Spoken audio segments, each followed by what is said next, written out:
Good evening, everyone. Welcome in. Mac, Al, Theron, Rage. Good to see everyone. What the heck is this? Lizard parties. Lizard parties. The nerve. The nerve. How is everybody doing? Everybody having a grand old time?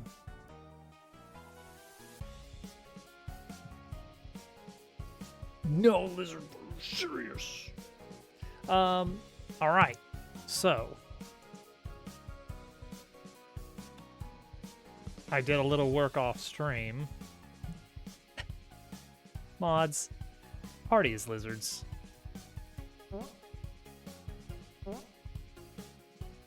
Can barely hear. First off, this is working. Do you know he's supposed to? Do you know? He was supposed to be here the entire time. It's been busted in a weird way.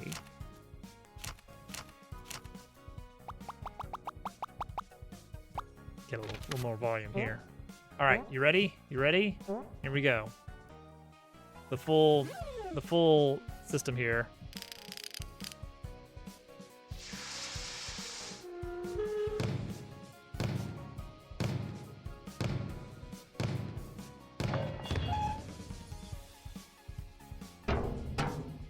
Ta-da! There we go. That's it. So now that is how you get up here. I also did clean this up a little bit so that you can get under here. Okay. So I did a thing to basically turn off a specific group of objects so that you can actually see behind them, because normally there's a big container right here. And it's still technically there and is solid. It's just invisible.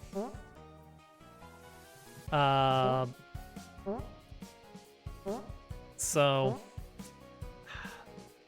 yeah, it's fine. I don't know exactly what to do with this area yet. There will likely be a little prize you can find over here, but I don't know what yet. Tonight's main mission is this next room up here. Maybe I put a pig up here. I don't know. Maybe. We'll see. Bye, cat. So this area here, we're gonna rework a lot of this. We're gonna extend it a little bit, redo the grass, and maybe we do some kind of waviness on the field. Maybe a scarecrow? Maybe we could make a little frog scarecrow. That could be fun. This already technically works. It just has no sound. This barrel probably needs to move a little bit to the side. And this grass is clipping into here, which that's not good. And I think this is just coins. Bits. A scarecrow. Oh, wow. You clever. Is that door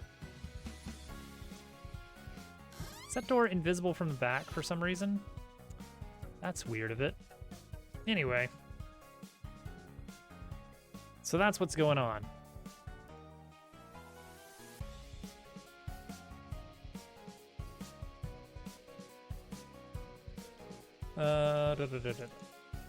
Now I gotta figure out what's going on with this.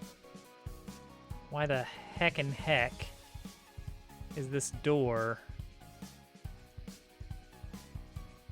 That'd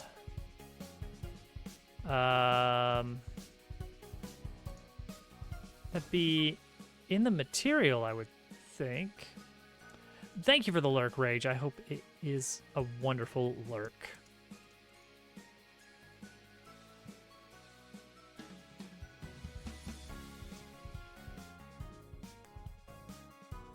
Sure enough. Can't see it from that side. So, surface, material, culling. There is culling. Okay, so it's wood planks texture.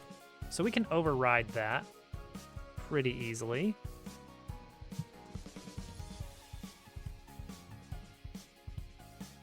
We've got a million wood planks textures here. We're gonna override it, make it unique, and have it not do any culling. There we go. All right, boom, that's done. What's another thing that I worked on? The settings menu in general was having some issues, but that's fixed now.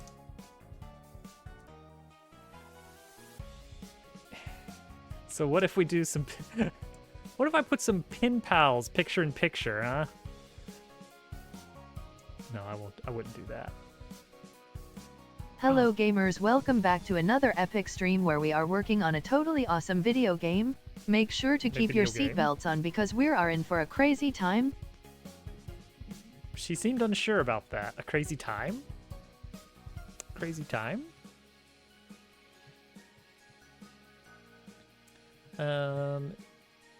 Crazy time? Crazy time? Is it a crazy time?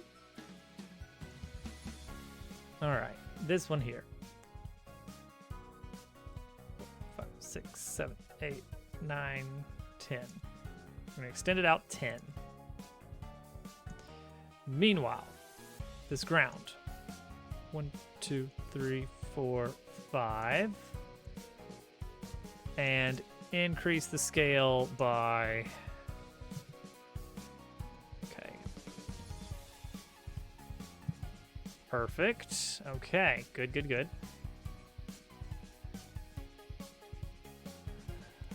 Fence. Is there an invisible wall here? There is. Oh yeah, from when I used to do it this way. Oh, fun. Okay, so that's what's managing that. We'll keep that in mind.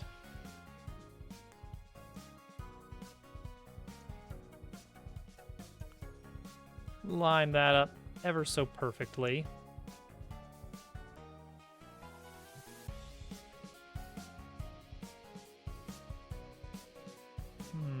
That doesn't look quite right. Okay, delete these two. Casual. I can listen to a 15-second loop for 4 hours just fine. I am immune.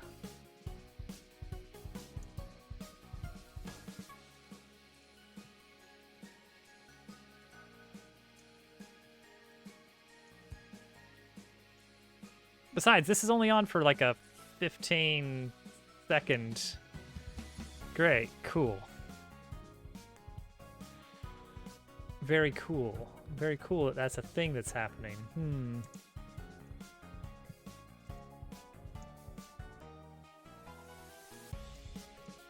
Well, them's the breaks, I suppose. Okay, there. Done.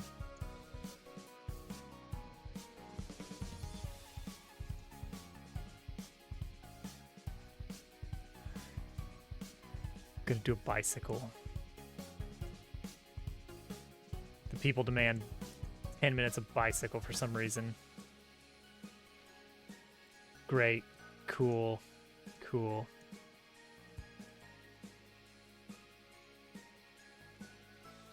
Alright, so what if this? Let's see. Get this in here. And let's get...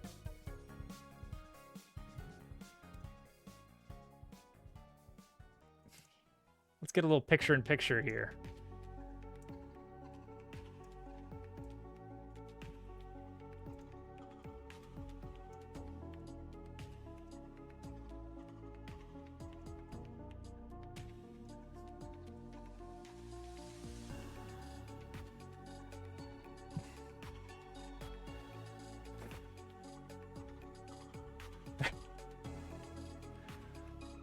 This is looking real good now.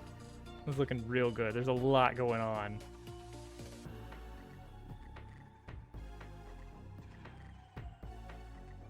Oh, he's in front of the lizards. He's got to be behind the lizards. No, wait, not far back. Okay, he'll be right there. He'll be right there. That's fine.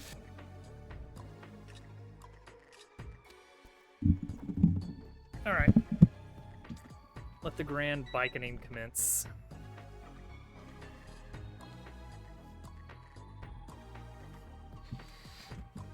Hey.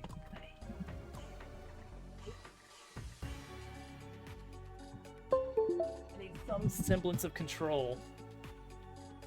Is that a live feed of GQ playing Pen Pals? It might be. There's a chance.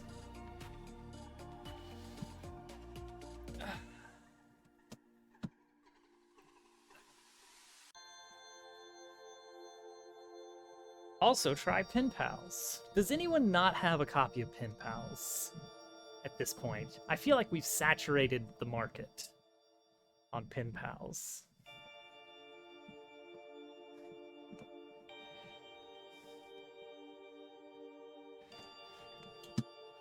I like how it works for both Pen Pals and just !pen, because I knew that would happen.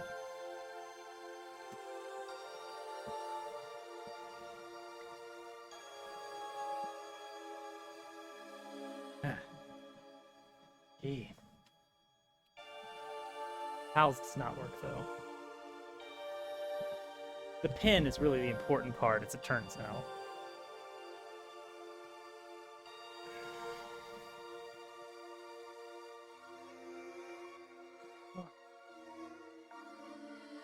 I just thought of a level. Al, you're a genius. Imagine, instead of a pin, it's a well.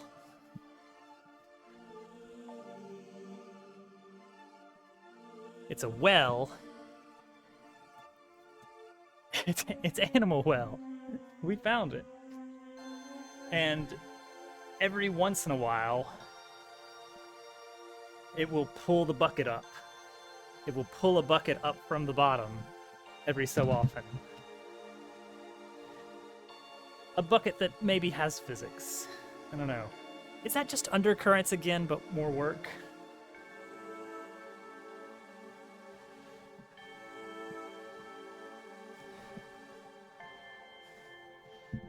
It's like the trick is, it has to be possible to keep a horse in. Oh, geez. Curtis is going to be causing some problems. I loved how much of a problem Curtis was during Dupu's Pen Pal stream.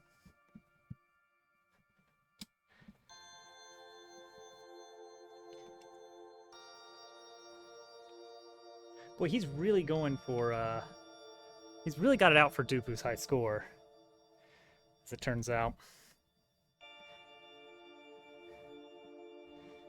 Does. He's playing Pen Pals out of spite. Just wait until like the 1 point whatever update where I add like a laser cannon. Orbital launch chicken.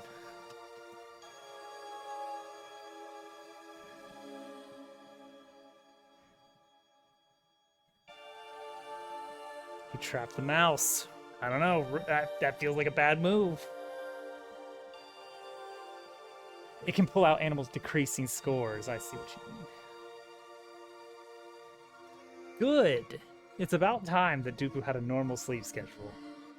Oh, you British folk. Up past midnight. Unbelievable. And lag. Lag also refuses. Unbelievable. The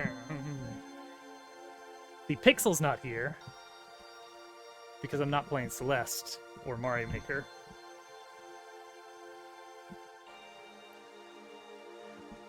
I don't know if I would even classify fixing your sleep schedule as a productive activity. It's just health.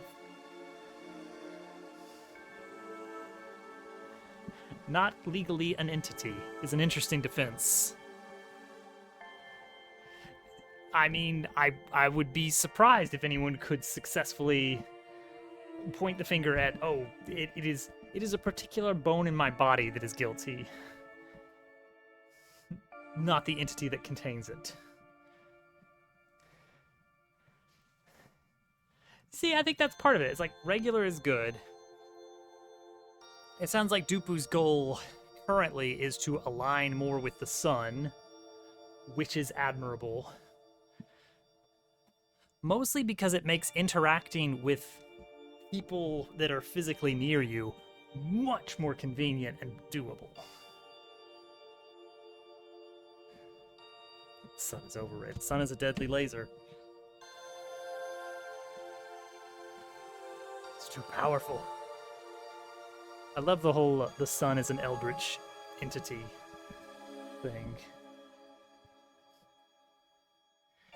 It is the provider of all life, but also looking at it causes pain. Being in its presence creates tumors. It's like, all right, this is fun. This is fun. It is not Mimi tomorrow at noon. Well, if you're going to be asleep at noon...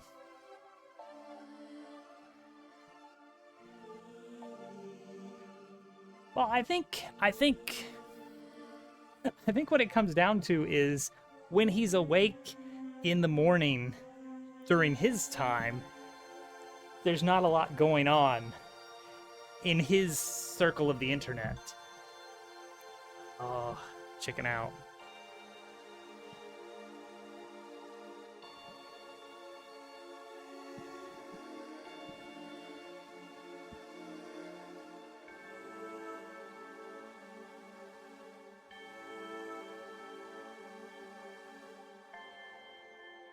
So there is there's an item, at least in the older versions of Dungeons & Dragons, I don't know if it's still there, the Ring of Sustenance.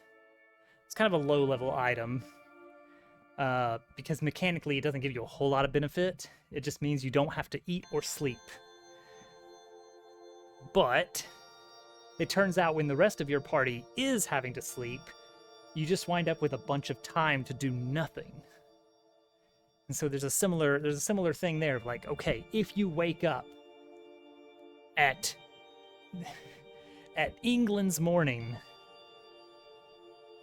but most of your friend groups aren't doing things on the internet until like England afternoon, what do you do for the morning? Well, you work on some projects. You know, unless you have like a 9 to 5, then you've got plenty to do.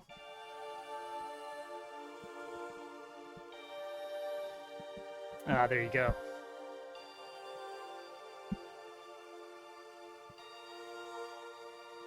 Yeah, our party wizard had it because he was also kind of trying to... I had a mini game where he was trying to translate a coded journal. And so he would have to spend X number of hours, and every additional hour would give him a bonus. So he was getting a lot more of those rolls, more attempts.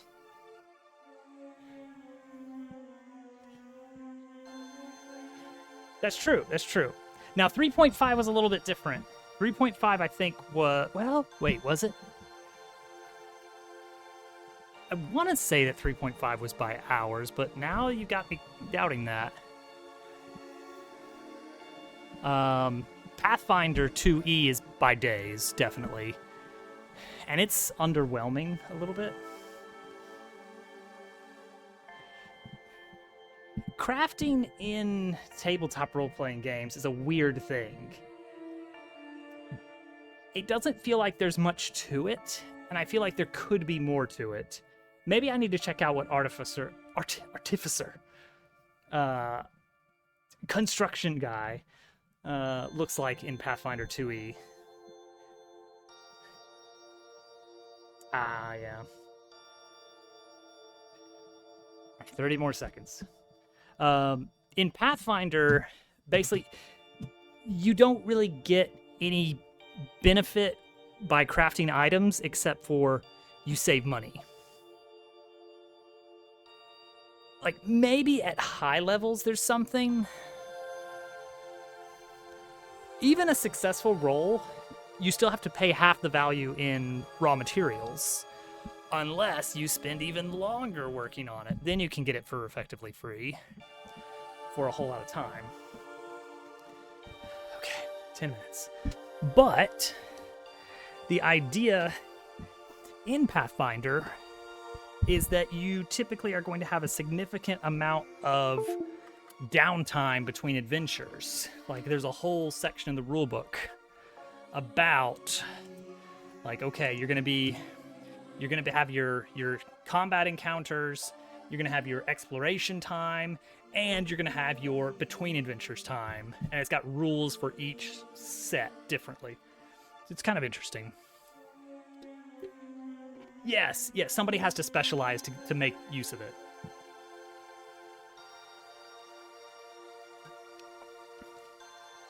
Now, I would assume that an interesting class built around that somehow tries to mesh the two of, like, out of combat, you can supply your party with tools and resources, but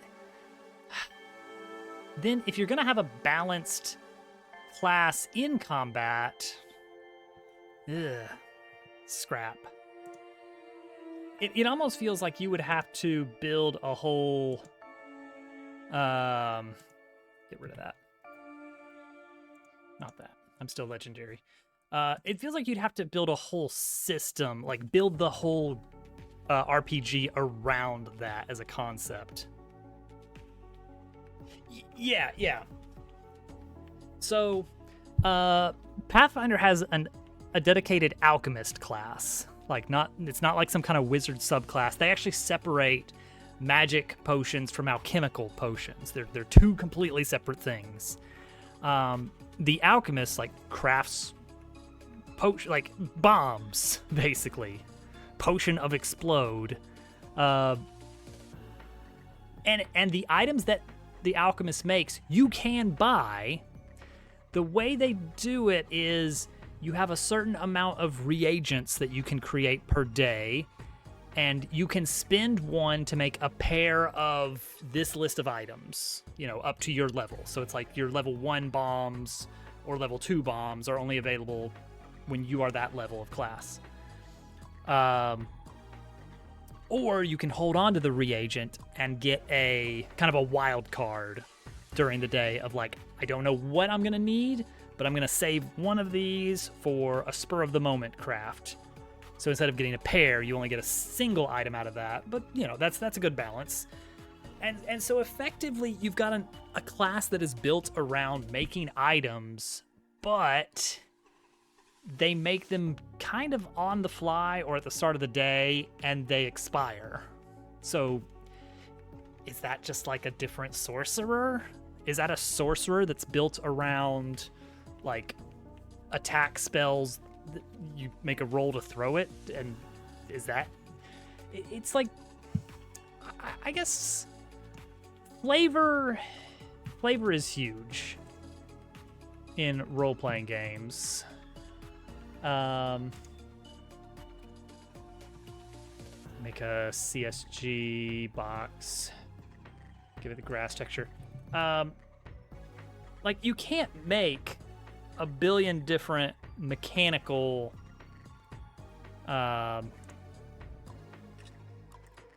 things, can you? Like, eventually everything's going to be a little bit samey. Yeah, exactly. It all comes down to you're a class, you have some kind of resource, you make some kind of rolls. There's only so much you can do with that.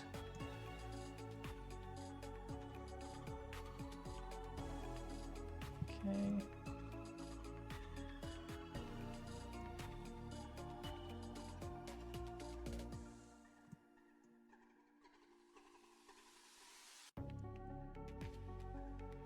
Eventually you've done it all.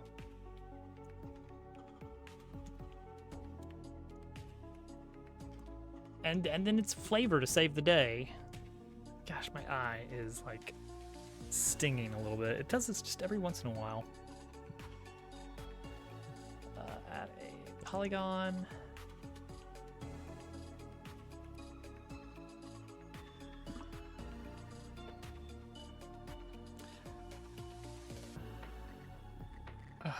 Just the one eye. Okay, so the trick with this is we want to rotate it 90 degrees. Bring it up slightly. And then carve away. Need to get some eye drops or something up here. So let's do this. Here we go.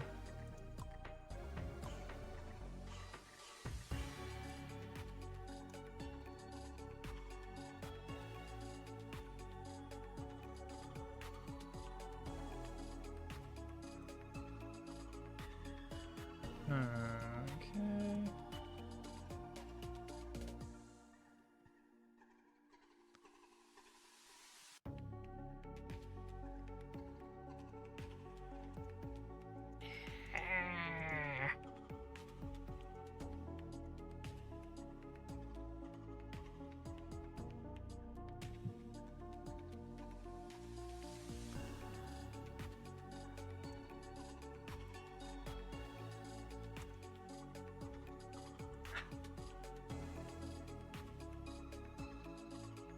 Oh, yeah, yeah.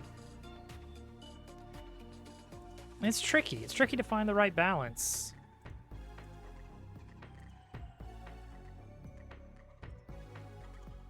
Like, sometimes systems that are just flavor even can pull it off pretty well.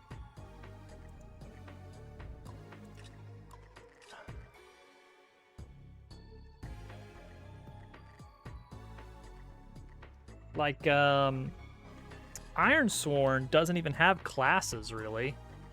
We played that a while back. You've got 5 stats, and you can just pick some, what do they call it? Assets. Which can be anything from, you know, I have a special move with a sword, or I have a ritual I can perform, or I can aim with my bow pretty well. And that one is pretty fun because you can mix and match to create a lot of different ideas. I keep hearing about Kingmaker. Ah, man, I love having resources like wood and stone. I don't know what it is about that, but it's like, ooh. It's the Catan instinct. Let's save before this crashes, of course. Okay, see, that doesn't look good because it's hitting up against the invisible walls.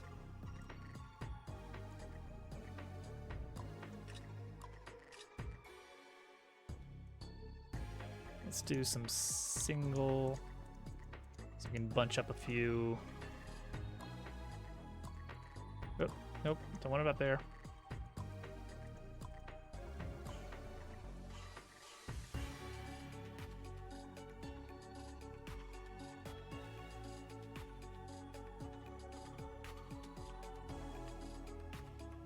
Oh, blap, blap, blap. Oh, blap, blap, blap, blap, blap, blap, blap. Looks fantastic. Let's get some in here, too. Oh, nope, that went into the air. There we go. Okay, does it still look grassy in there? Sure does, somehow. How is this happening in here? What is going on? Something has happened to the texture. That's probably what's going on. Oh, look at that. It's upside down. Okay, okay. Well, that'll do it, huh? What surface is that? Surface 2.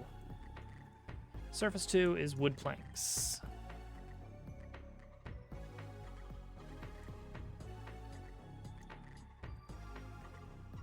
So override, make it unique, and this version is going to not coal. There we go. Much better.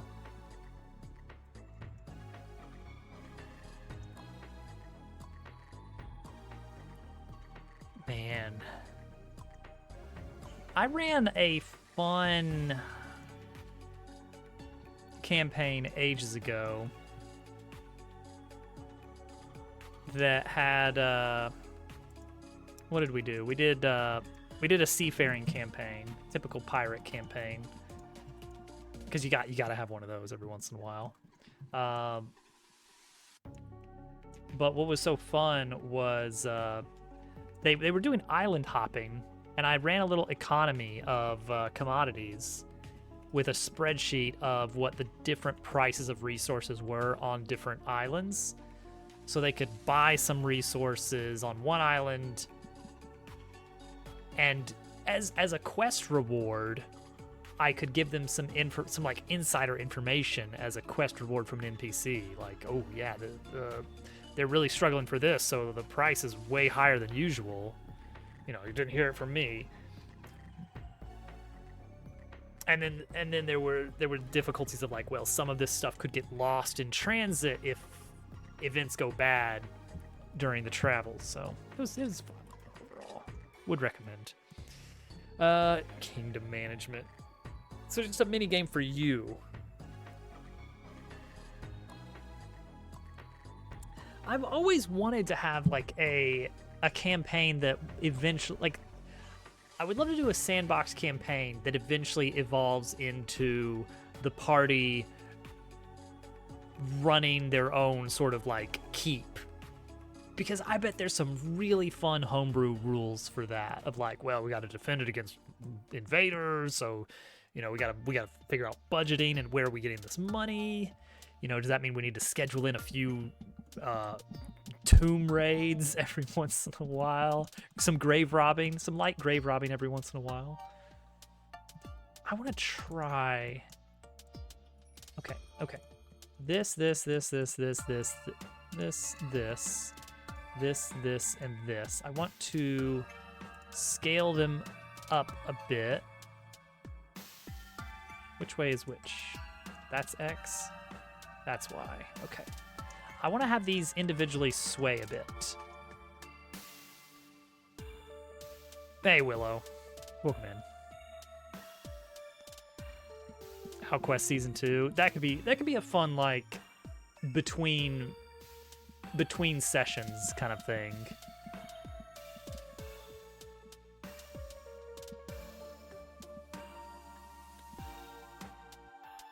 It feels like that's really the sort of thing that only scratches an itch in some players' brains. Like, I'm sure a ton of people would hate that.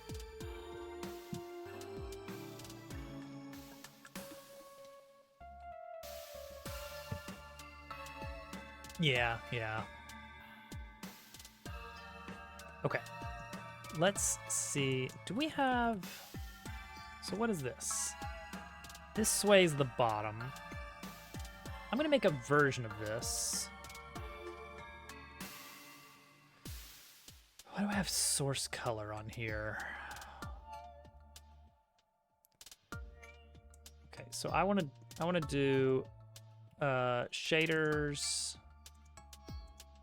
I want to make a new one for a wheat field.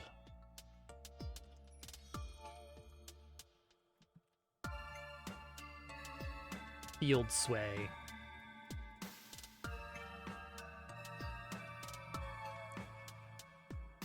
Is it the next gen pen pals? This is the one.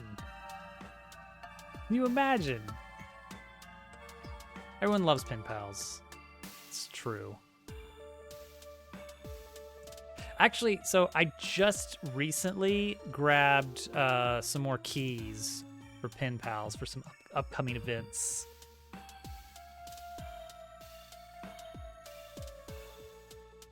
Now, when that happens, I don't know, but now I'm prepared.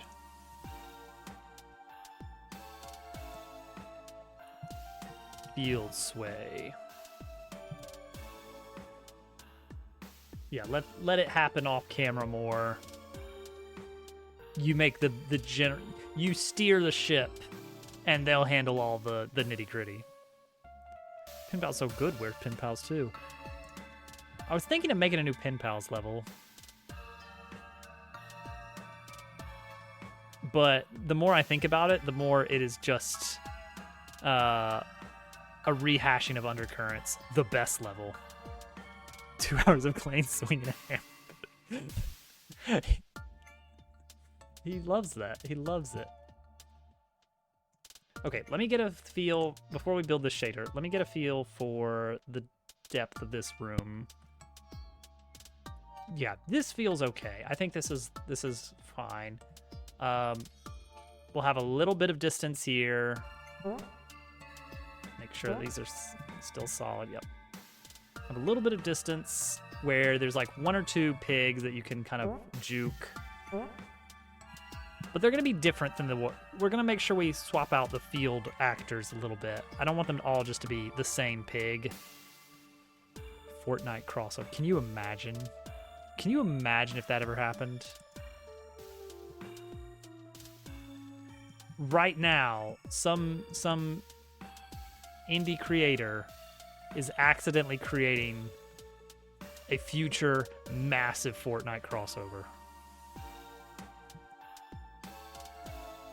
And it's some little like asset flip called like Jeremy's Big Garage Sale, and then in like 4 years, everyone in middle school is gonna be talking about, dude, did you see Jeremy's Big Garage Sale? Did you get it? And then Jeremy gets added to Fortnite and does the Big Garage Sale dance. And that's it. And then society collapses and Fortnite remains. I want to make this field sway. Can I leave out the fragment shader entirely? Let me see here. Godot vertex shader only?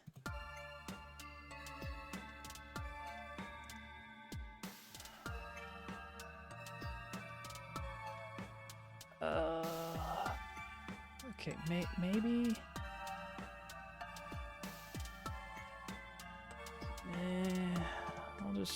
I'll try. Okay, we'll do 2 passes. 5e was pretty fun. I enjoyed OwlQuest. Okay, so can I just leave fragment blank? Assume so. Okay. We're gonna say vertex X. I don't want it to be a function of the UV. I want it to be a function of the actual vertical position, maybe? How does that work?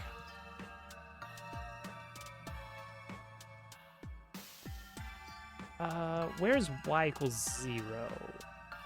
Y equals 0 is in line with the ground, so that's perfect. So I think we can leave vertex. We only want to change vertex X to make it sway left to right. And we're going to say add in a sinusoidal value times a constant times the amount up it is. So times vertex dot y.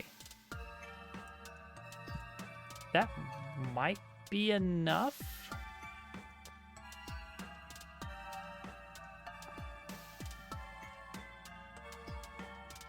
And then, okay. And then I have to do next oh boy, okay. So copy this. Next pass, paste. Recursion detected, right? Makes sense. Okay. Reset. Do this, and then next pass is paste. Okay, huh. I see. Delightful. I see what you're doing there. The wheat is staying still.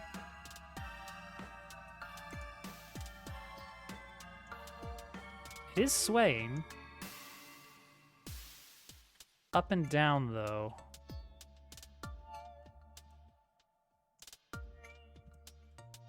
What's going on? Yeah, that's swaying. That's swaying. Is this because it's technically rotated? If I do this, what do we get?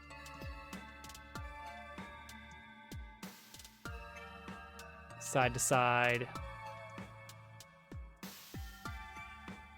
And very little down here because that's basically 0. Crud. And I did that because I wanted to... I know why I did that. Okay. So if I do this... It's because I wanted to be... It's because I wanted to do good stuff with the thing. The thing, you know? Copy this. Paste this. Yeah, and then the texture's all screwed up as a result.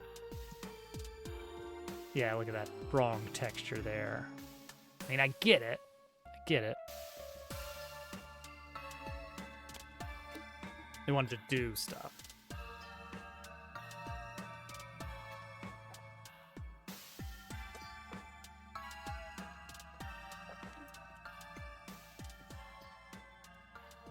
Tui had some, oh yeah, boosting stuff. That's how I handled it in my 3.5 game.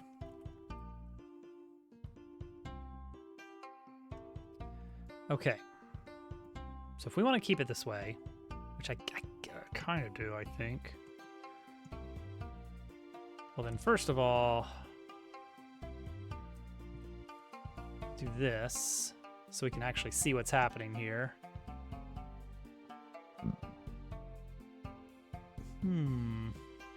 Okay. Let's try messing with the Y as a function of X. Okay, so X is in the middle, eh? And we're getting, yeah, the midpoint there. What is the vertex Y? Is that an absolute coordinate? If I do this,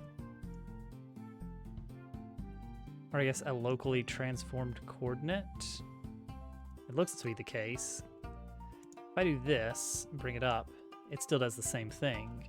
Or is it a 0 to 1K? I guess because it is scaled, maybe that is 0 to 1. Okay, so it is going along the axis I kind of expect it to.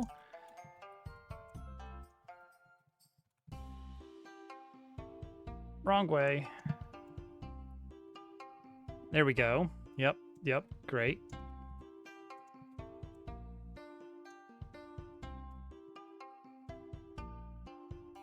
Okay. Better. Now, there's the matter of how in the world do I get the dumb thing to do the dumb thing?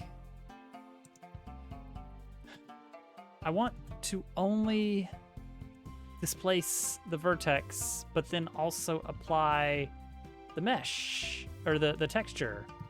And I want it to just apply the texture I told that I've... Oh, cough. It's like, oh no. Okay, she's just having a little cough.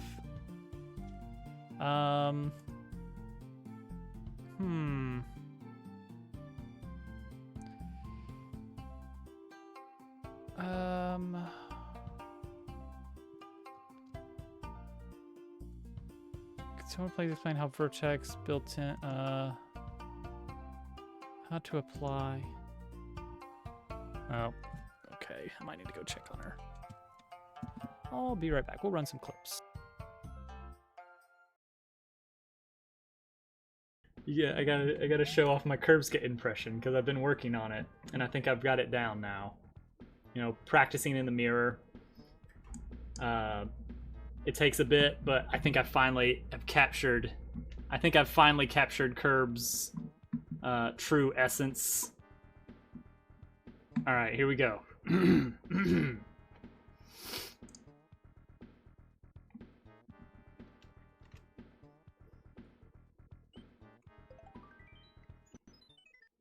Hey guys, it's me, Curbska. I don't know how that creeper followed me. Because there should have been no floor for it. No, sorry, Oops. I may have explained the trapdoors poorly. Trapdoor, they always see trapdoors as solid, and will therefore try. Don't walk right in and fall.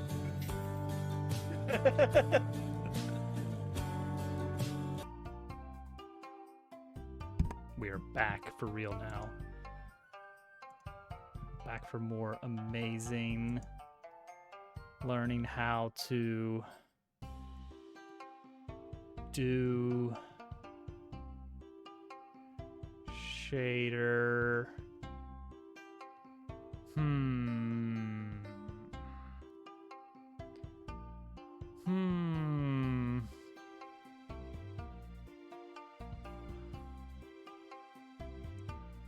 Multi-pass, no, see, that doesn't work.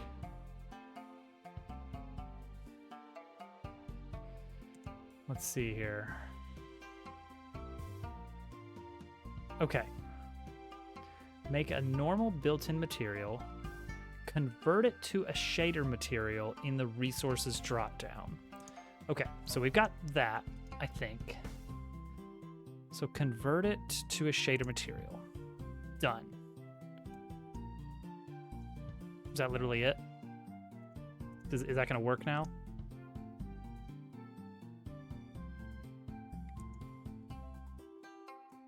That did not work. That did not work, sir.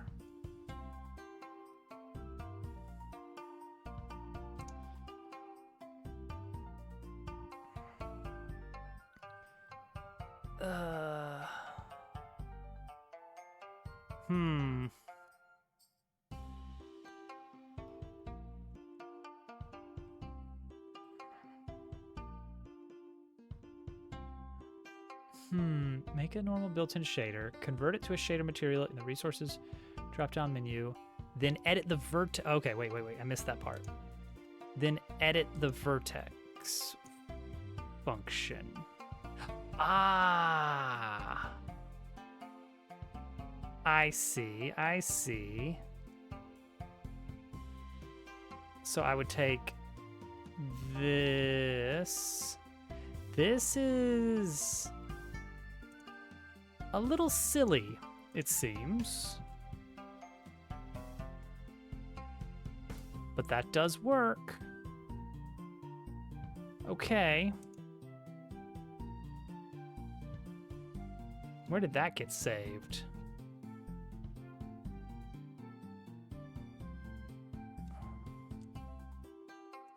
Okay, save that to our shaders.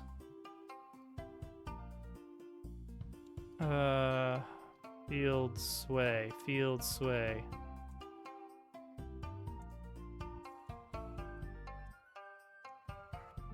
sway 2. There we go. Clip. GQ loves pin pals. He sure does. I mean, at least he got the horse.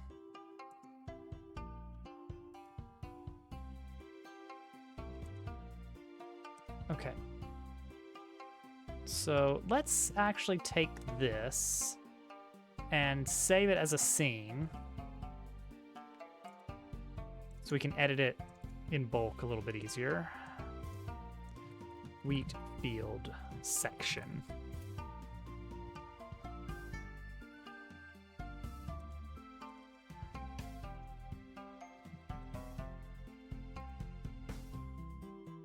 Okay, so now let's take these and just delete them all.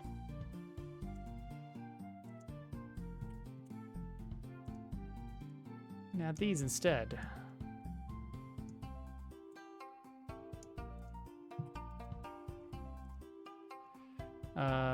Duplicate, drag it over a bit, duplicate, drag it over a bit, duplicate, drag it over a bit. And we'll work on the specifics of the swaying to make it a little bit more appropriate for what we're doing. I kind of want to mess with the mesh a little bit.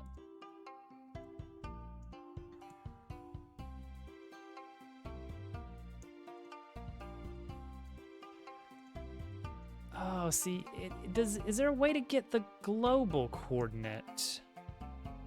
That's where the wild Pokemon live, yeah.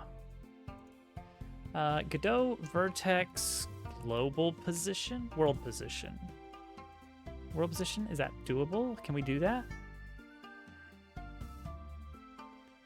Is there a way to get that?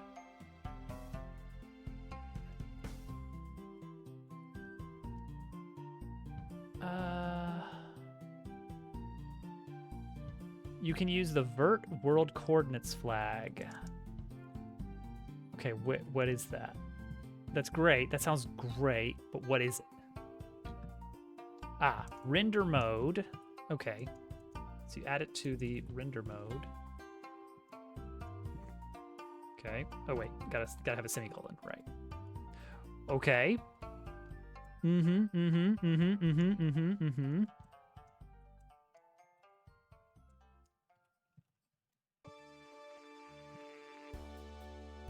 Okay.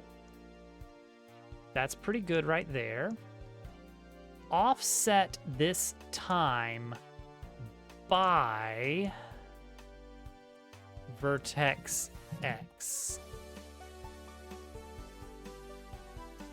Vertex X times 0.1.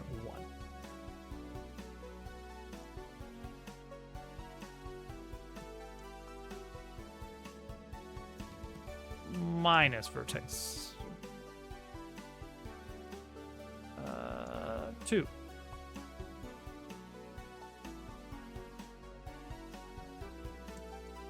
Seven.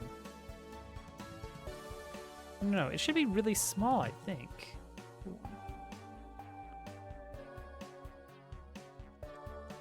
Five.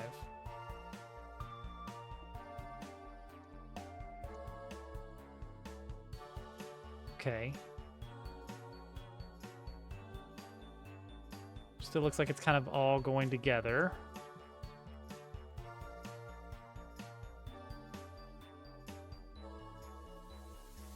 It's like barely in effect at all. But okay. Good enough.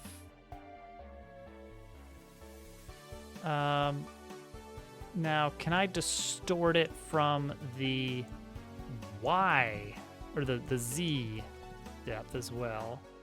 So we get a little bit more twistiness to it.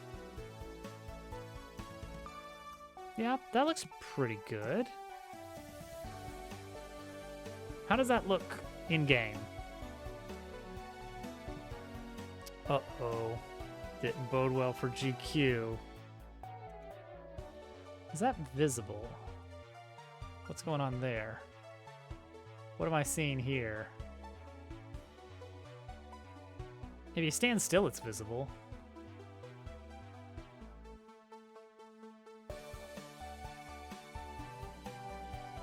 All right, what is that? Oh, that's what I'm seeing here. Pull that in a bit. Okay. Yeah, I'm down with that. So let's take this and bring it over here.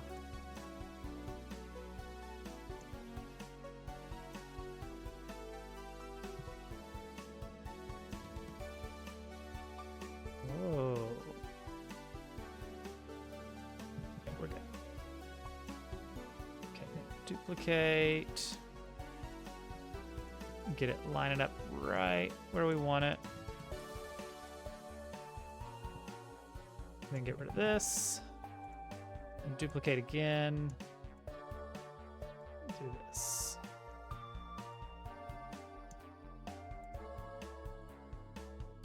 Beautiful. Cool. That's a fun little effect. Now they are going to be sliding a lot more than usual.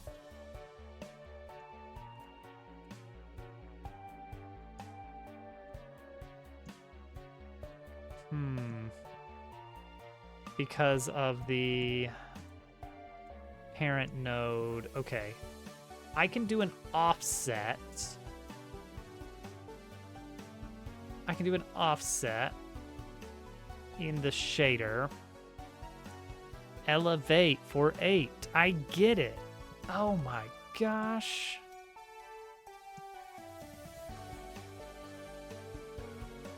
How do I want to do this? Shader editor. I want to add in a offset.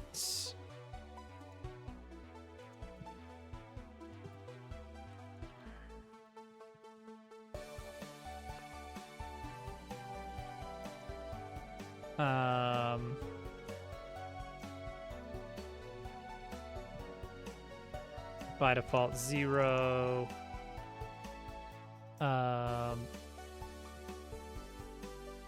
Subtract the Y offset in the shader parameter. And then in our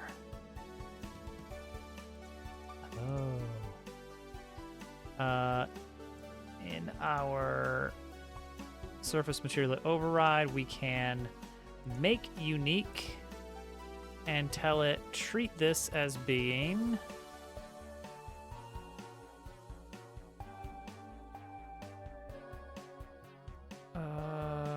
two higher, and that should latch it to the ground more or less.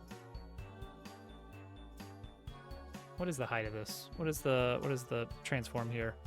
Oh, we're actually at 5. How tall is this? 1, 2, 1, 2. Okay.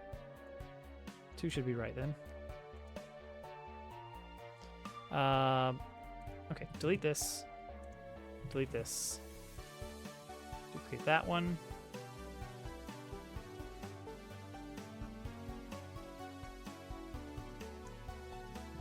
Duplicate again. Down slightly. This, move that in. And up. Looks great. Captain, welcome, welcome. We're making our field sway ever so slightly. Just a fun little thing. Let's get some enemies in here.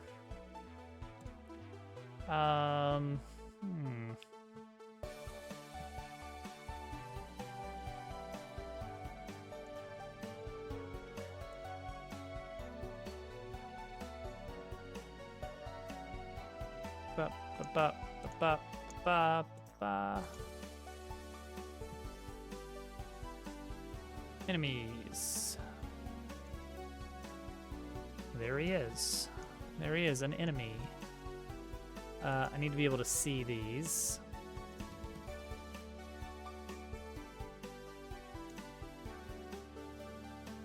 Where is he? Why don't I see him? He is invisible.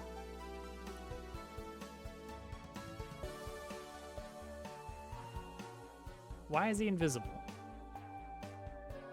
He's not invisible anymore. Good. No, never mind. He is invisible still. Cool. That is weird. This happens. This just happens for some reason when I'm bringing an enemy. All right, let's make a new enemy here. Pig. Let's bring in the helmet pig. Where is he?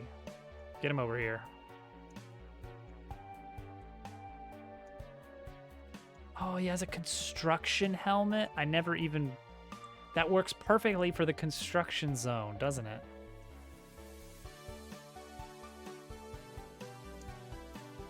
All right. Now take all this.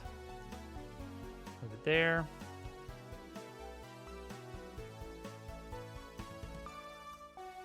Encounter zone. Plop it right there.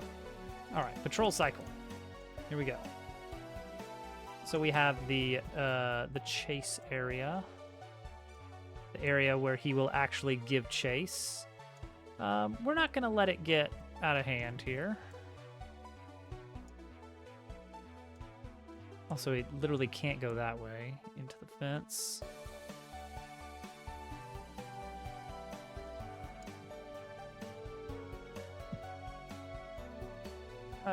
And his patrol zone, he's gonna mostly be up here.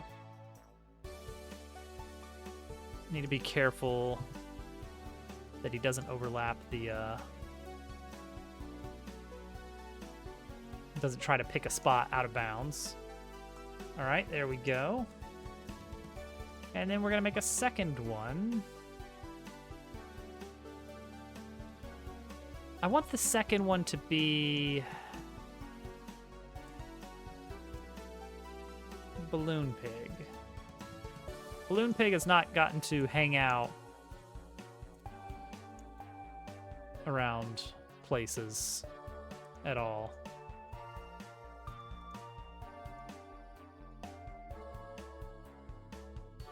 This is going to be tricky for this guy.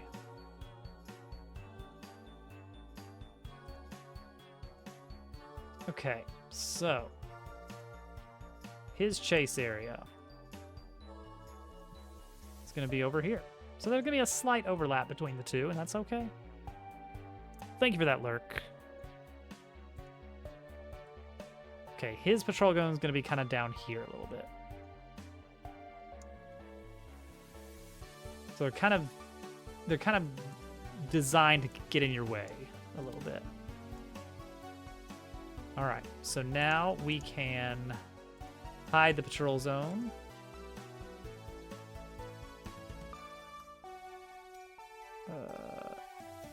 Patrol.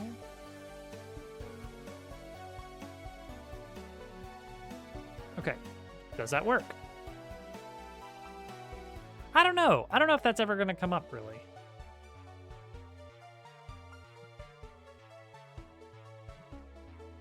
Yahoo! Ah! Now, wait a second. Now, just a gosh darn second. How come you get your exclamation mark, but this guy doesn't get an exclamation mark? You want to explain that? Where's his exclamation mark? That's in enemy patrol. Oh, just a gosh darn minute here. Animation player, play confusion. So the animation player, what animation player? What animation player are we talking about? Sightlines, animation player. Okay, Sightlines has an animation player. Oh, is Sightlines hidden? Let's check that out. Yes, it is. Yes, it is. Only inner area needs to be hidden. Okay, well that would do it. And that's probably happening on a lot of these guys, now that I think about it.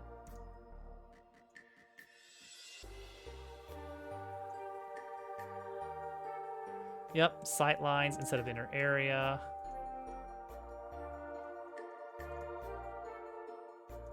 And then you, yep, had the wrong thing hidden. Oh boy.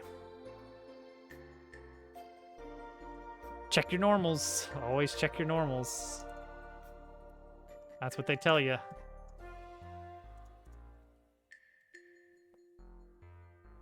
Honestly, this can be, I could just do this in the script.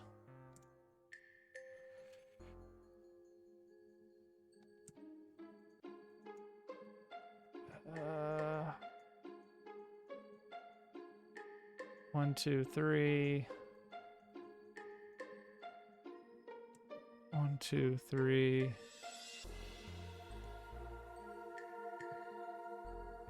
Just say sight lines. Oh, I've already got that. Just say, make sure to say sight lines dot visible is true. And also sightlines inner area.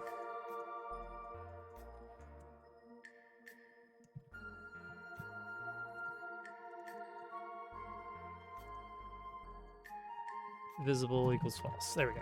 That should fix it for all of them.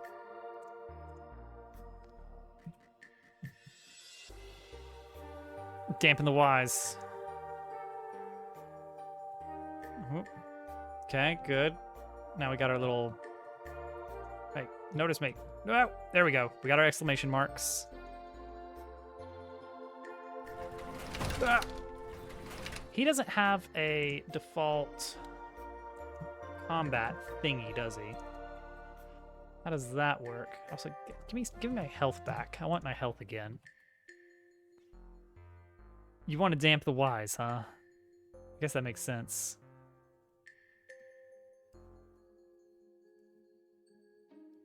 You gotta have damp Y's.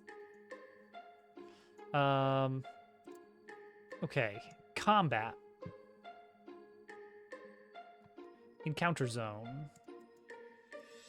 Ah, encounter zone has an encounter code. Okay. So every encounter code, in turn, maps to a fight. Ah, yes, gotcha. Yeah, that would be different. My camera is going to get really modified over the next few months, I'm sure. It's good enough, but I don't like it. Okay. So, Balloon Pig needs an encounter code of Pig Balloon 01.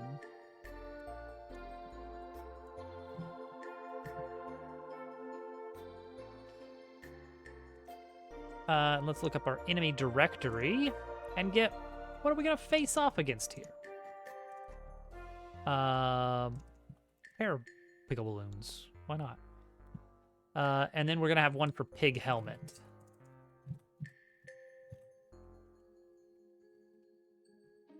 One heck of a storm. Oh boy.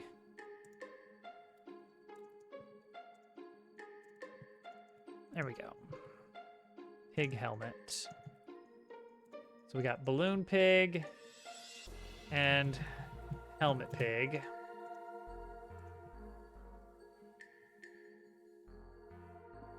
You got your bread. You're ready. So let's see here. So when you begin a battle, check the encounter code, which is attached to the encounter zone here. If it is 01 Pig, then this is the fight you're gonna have. But what if we wanted different fights? I bet there is a random from list. Array.pickRandom. Perfect.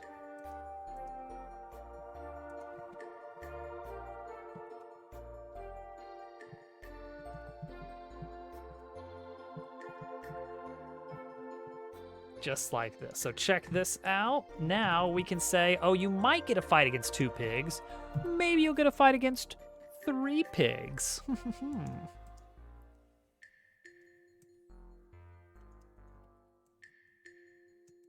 Maybe you'll get a fight against Piggle-Balloon.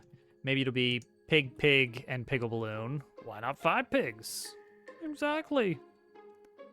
I probably want to have a special encounter code for that first screen to make sure that if you wind up hitting it on that first screen, then let's keep the number of pigs low.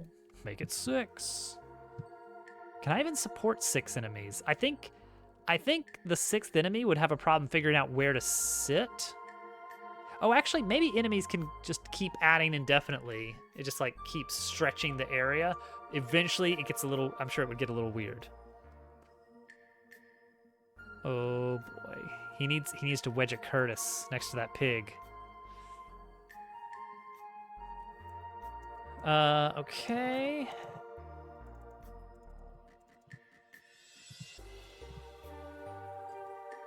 There we go.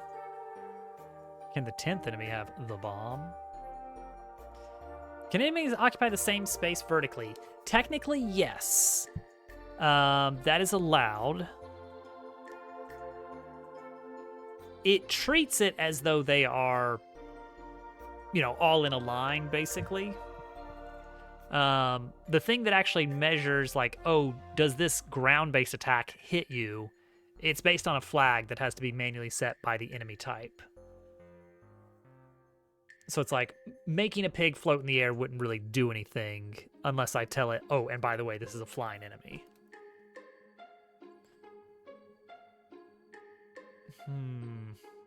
Ooh. It's going to be a sheep between... Oh, he's in trouble now.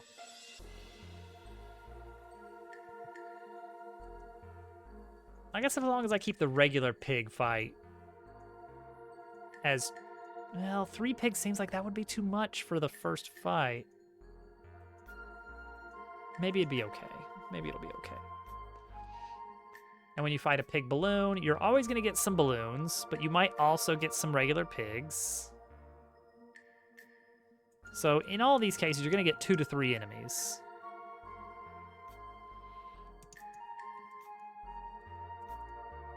And we'll say that when you get Helmet Pig, you have a slim chance of getting the triple.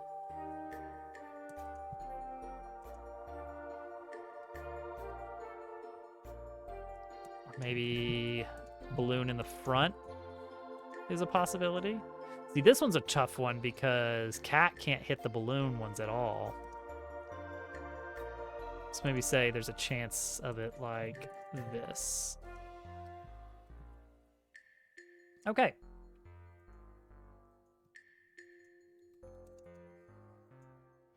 But typically you're just looking at hard hat pigs, which are notably harder. So let's have a variant of that where it's just a pig and a hard hat pig. But not in that order. The pig is being protected in the back line. Okay, there you go. So there's our encounter table for pigs right now. So any enemy that has this as its encounter code will randomly choose one of these fights. So let's see. Let's see what we get now. Oh, those donkeys. I'm looking at those donkeys. They want to touch. Oh, Curtis. Why is there just one pig? I touched a balloon pig. I touched a balloon pig. Why did I get just one pig? Oh, Short got the thing! That should be impossible, right? Print enemy keys here when this happens.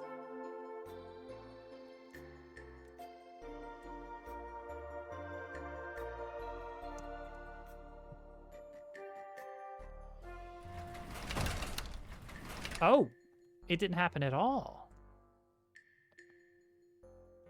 It didn't happen at all. Huh.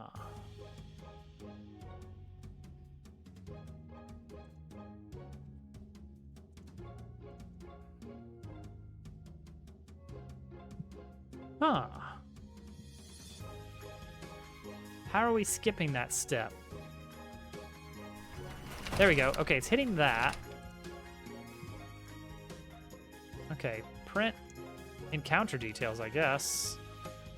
Oh, we're doing something goofy, aren't we?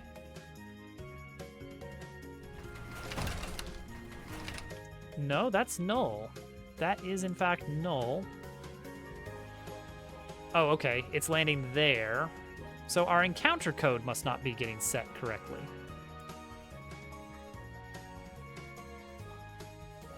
What encounter code are we receiving here? Are we receiving an encounter code? 01 pig balloon. Well, that is what I would expect to see. Oh, I've got a capital B there. Nah, it was that easy. Okay, now we should see some balloon pigs. Yeah, there they are, in the fields. In the very motionless fields, I might add. Can we get a check on the fields? What the heckin' heck? Battle sets farm. Yeah, look at this. Look at how uninteresting and unswaying these are.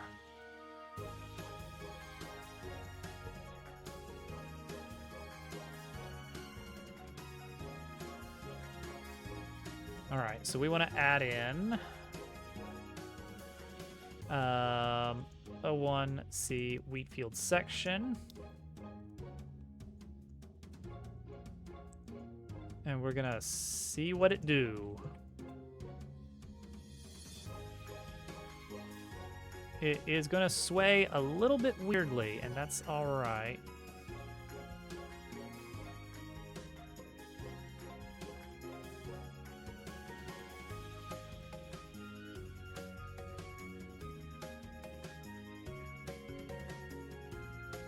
Got it. Fly out of the fields. Let's see here. Oh, I was thinking we need a scarecrow. Or a scarecroak, as the case may be.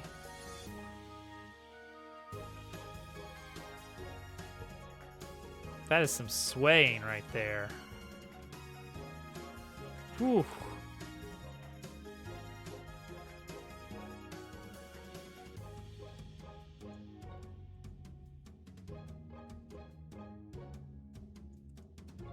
Let's bring that back up. What? We don't need it to sway quite so much, right?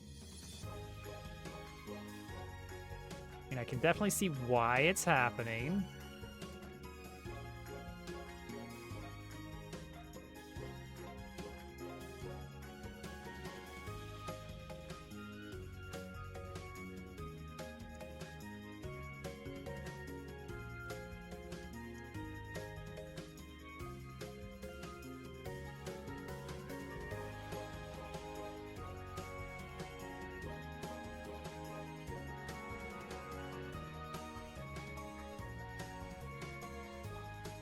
Scarecrow.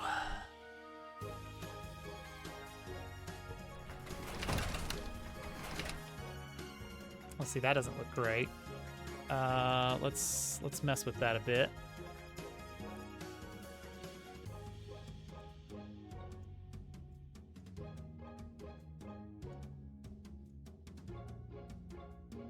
Ooh, that's not good.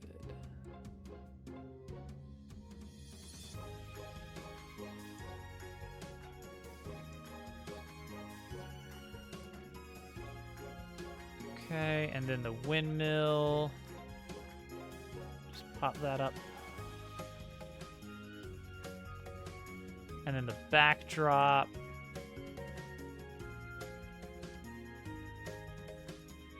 Perfect. Looks much better. Okay. Yeah. Whee. Okay, next. Scarecrow, or do we make enemies spin around when they die?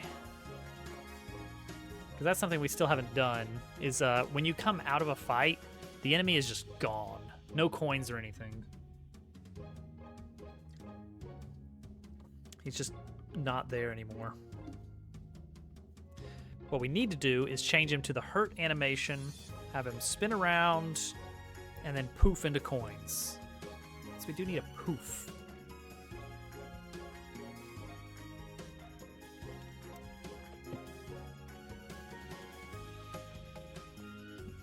Let's see if we can make a poof.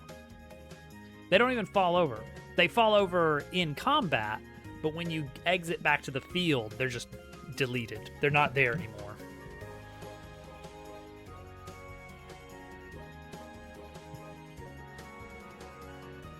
Smoke poof. GPU particles. Process materials. Draw passes.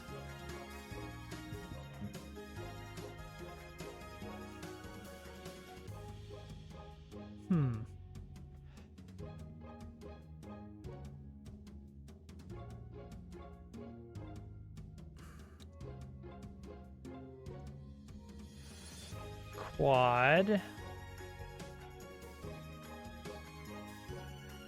New material. Billboard. Oh, just like a circle, I guess. Do we have any... I'm sure I've got like stars, but do I have any just circle? No. How does that happen? How can I not have a circle? Well, I guess I gotta make a circle.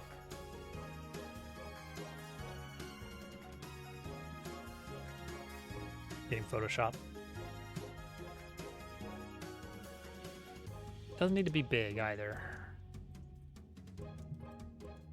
And yet, we're gonna do 100 by 100 pixels.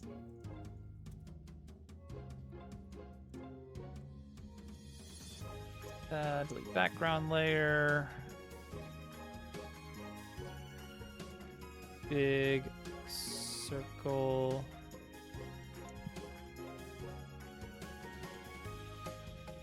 Incredible.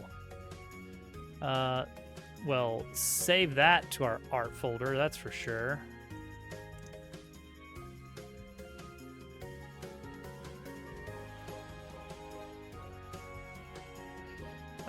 Desktop art. Circle.png. I guess we'll put this in.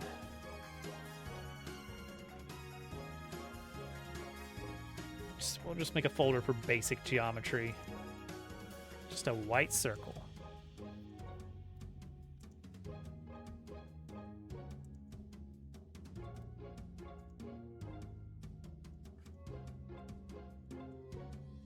Okay. I want this unshaded. There we go. Nice.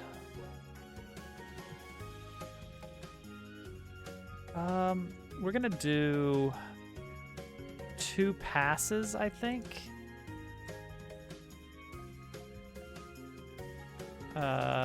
Copy. Paste. Make unique. And then this one is going to be gray.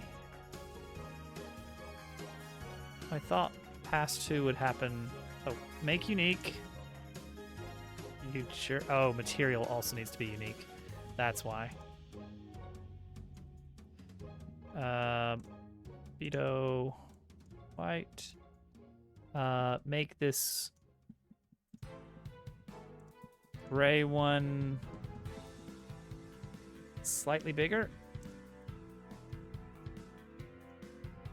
And also change the sorting on this one. Where does that come into play?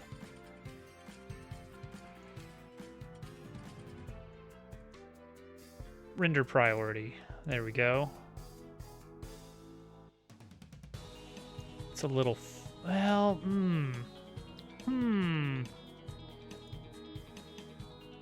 Now that I think about it, do I...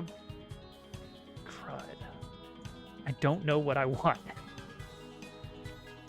See, this is cool. Let's try some things with it. We'll try some things. All right, particle processing. We're gonna remove gravity. No gravity.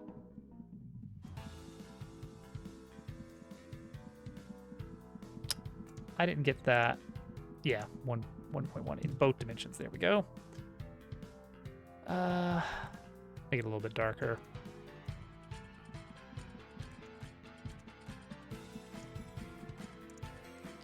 Let's just make it our own here. Initial spawn velocity. Spread in initial velocity. Initial velocity 1.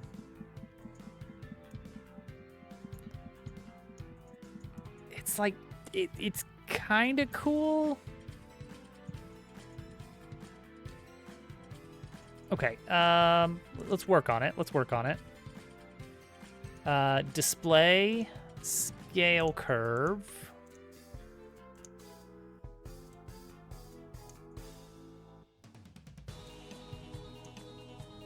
When do we get our next Pen Pals level? That's a great question.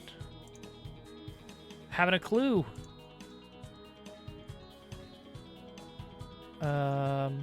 Scale is 0 to 1. Why is it not respecting the display scale? That is the question. There's a reason. I remember this. You have to do a thing in the material to say, for billboard, you have to keep scale? Was that the trick? Yes. Okay, we're getting somewhere. Yeah, it is dirt cheap. Oh, there you go. Pen Pal. Everyone loves Pen Pals. It's easy to learn, difficult to master. Okay. This is still looking very blobby. I think we want the scale to be a little bit better.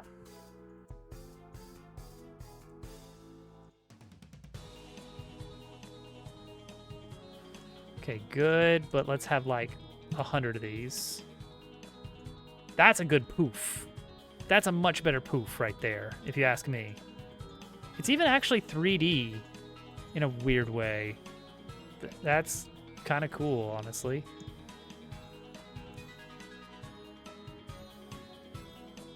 Just to learn anything but Dwarf Fortress. Man, I haven't tried Dwarf Fortress in a while. Every once in a while, I'm like, okay, I get it. I get it this time. Let's go. No. And it's not even the genre, because, I don't know, some of those work out. I've done Oxygen Not Included a lot, which I will argue that is the same genre, despite being, like, thematically diametrically opposed. Sometimes you just gotta go and stare at the wall for a bit. I want this to happen a little bit faster. Is 50 okay? 100 really was better for this. 100 circles. 100 of something. I wonder if this is something we could pre-bake. That would probably help with performance quite a bit. Okay. Time. Make it a one-shot.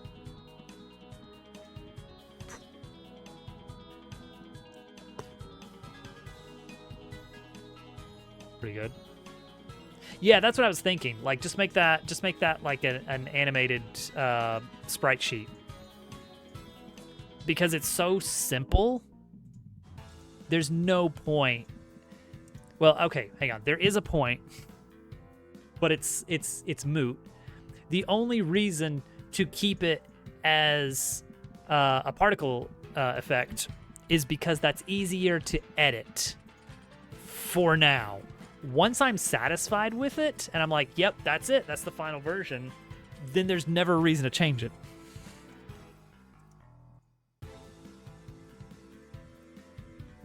I will check to see if...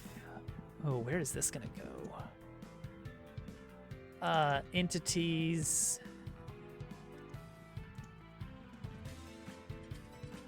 Effects. Smoke poof.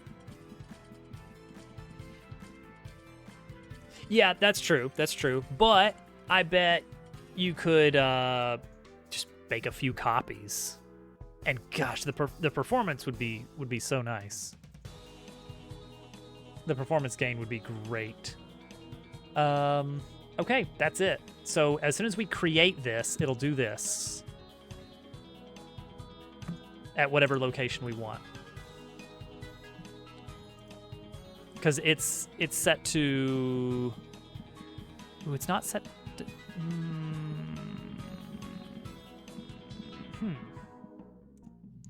Let me try something here.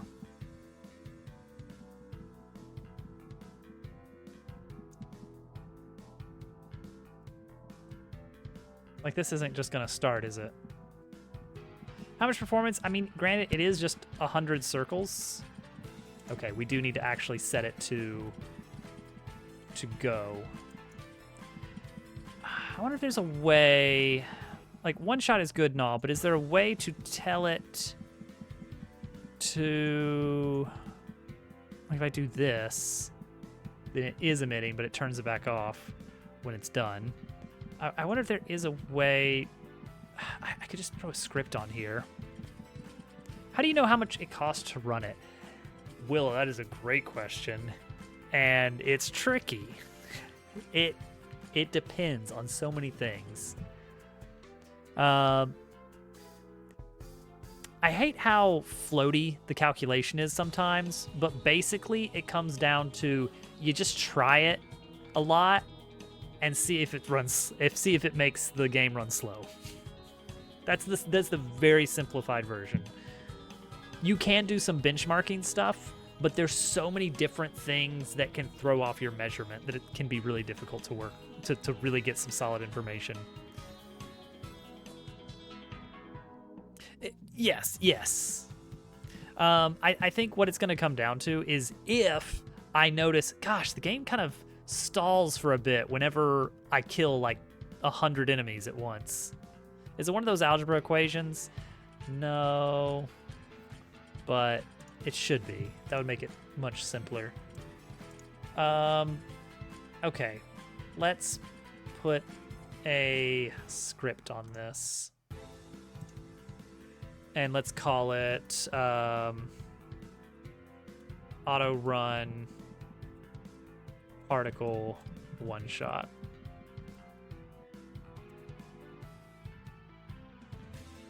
Let me double check. Godot particle one shot. Yeah, you have to actually set it to emitting. So I'm just not gonna do that. Oh, and that should actually be on. Whoops. On this, we'll just extends GPU particle 3D. On ready, emitting equals true. That's it. That's our script. Incredible. Incredible work, everyone. And so now, when we just plop a smoke poof in here, it should...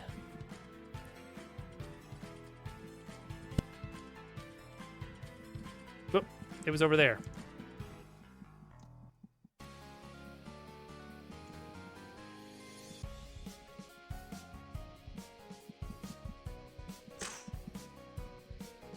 All right, love it.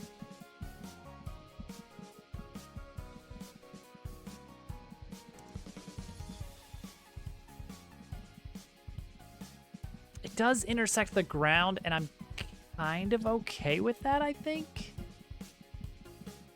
Maybe. I might change my mind later. We'll see. We'll see. All right, battle. Battle. The old battle system. Battle actions. I think this would be an action. Is Q hurt animation. Q hurt actions. That is where we play death animation. If we remove the unit on death, because we don't always remove the unit on death. Oh my gosh, he's doing it.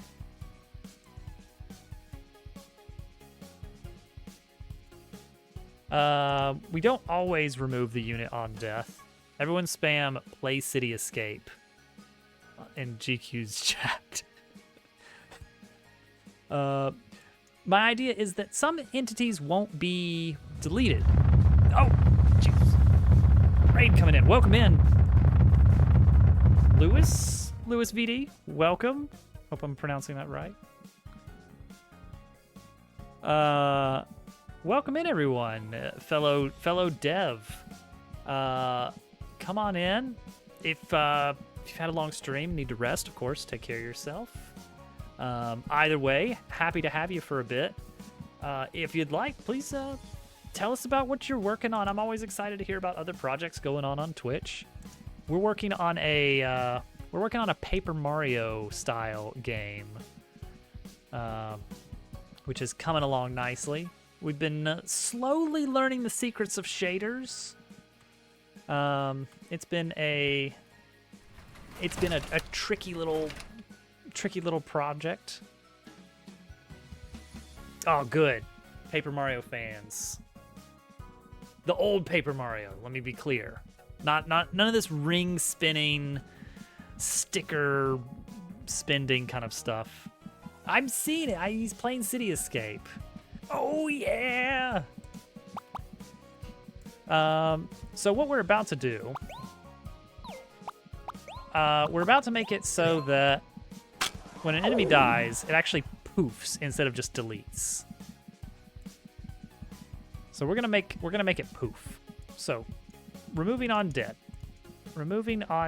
we bind some animation stuff, and then here's where we delete the actors. So right in here, we're gonna wait. We're gonna change this here. We're gonna wait 1.5 milliseconds. And then right in here, we're gonna actually add in a good poof. We just made the poof using a particle effect system. It looks all right. So we're gonna get it in there. So let's get us a good old-fashioned poof. Made our scene.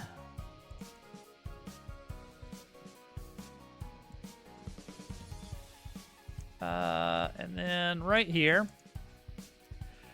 we're going to instantiate it. Let's see here. Oh, we need to actually make this in our action system. So we have a 300 milliseconds is still kind of a long time. There you go. All right. So this is just going to be for when we spawn the poof. But I like that. Let's go for it. It's not poop day. Come on. So we need to create a sprite. So I have been using a sort of event system. It's kind of a queue of events where each event individually tracks whether or not it is done. And when the event is done, the manager detects that and says, okay, time for the next event. So we can create these queues of events that can happen independently from other things. So for instance, while the enemy is spinning around and poofing away, Control may have already returned to the player so they can choose what they're doing in the menu. Or Control may have already shifted to the next battle unit in line who is already taking their turn doing an attack while this enemy is still spinning around and poofing. So that's been really the big advantage of this system. It's had some disadvantages, but I'm pretty satisfied with how it's turned out. So let's see here. We need an action that instantiates a thing. Create damage unit, replace enemy, Q status of, create sprite. Yeah, we could do that. Sprite path. Oh, we give a path to the sprite, and then it gets loaded. Okay. Is that what we want to do? And we give it a position. I guess that's all right.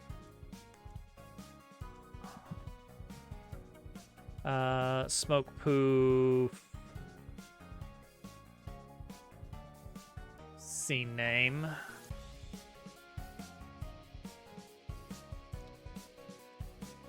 Okay, so what is it called? Create sprite.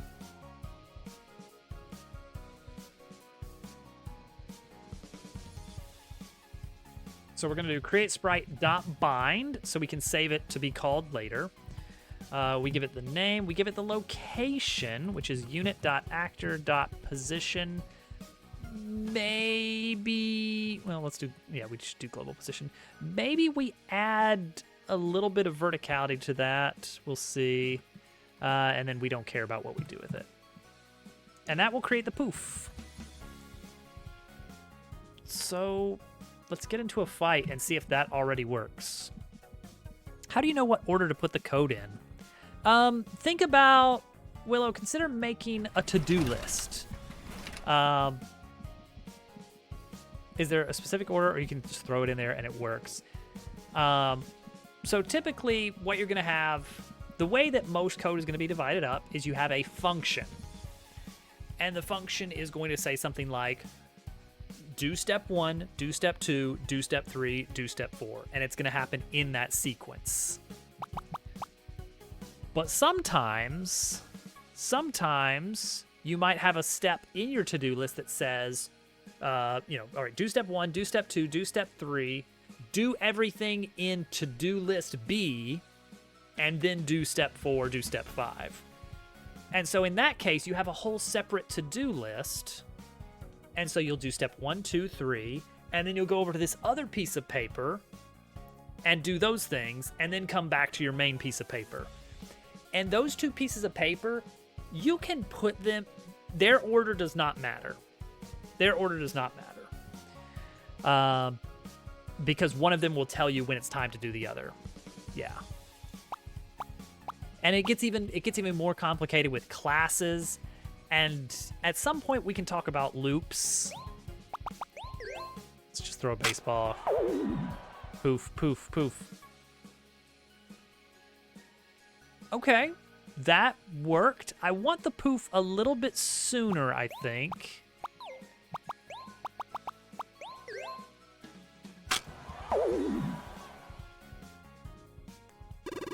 And I want it a little bit quicker. Okay, I'm gonna move back to 1500. Sorry. The poof itself, let's have that only emit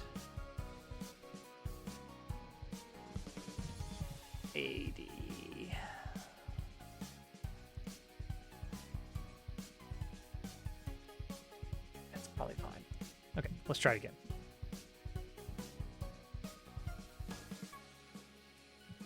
That's a great way to describe it. Good analogy.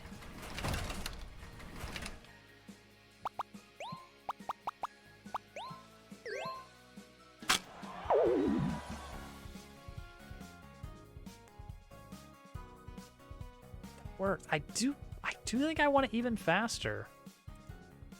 Okay, Smoke. Let's figure out how this works here. If I had 800 of these, it's still on versus 20 of these. Yeah, that's just controlling the density, really. The lifetime controls how long an individual unit comes out.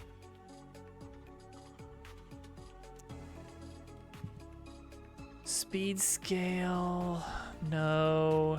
Explosiveness. How often, yeah, here's my question. How often does the emission happen?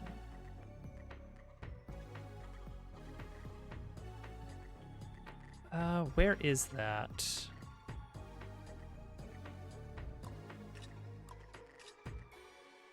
That looks like Smash Brothers UI.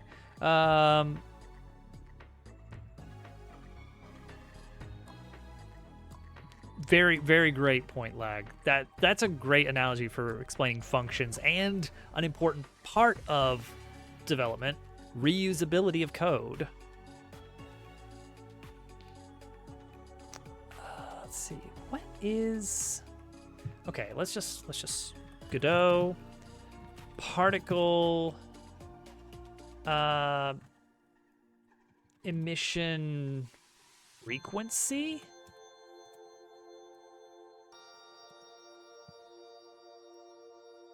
Let's see here. Burst, explosiveness. Oh, it's just lifetime and amount.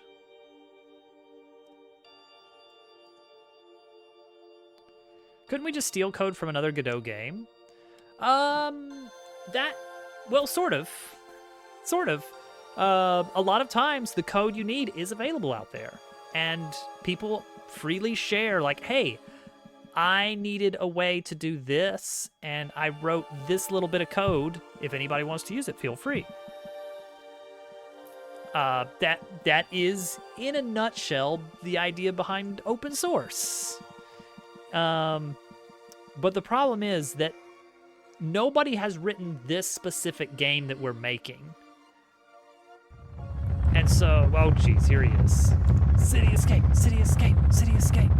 Rolling around at the speed of sound. Welcome in, GQ. Thank you for playing City Escape. And Pin Pals, of course. Okay, particles per second is amount over lifetime. So lifetime is the lifetime of each particle's existence. What? Oh, the effective emission rate is amount times amount ratio, which is 1, divided by lifetime particles per second. So if I want to reduce the lifetime, I just need to do this. Okay.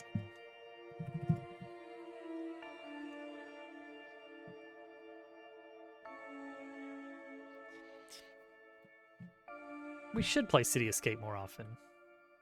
Oh, is that what was going on at the end there? I saw you opening up Smash, and I was like, what is he doing?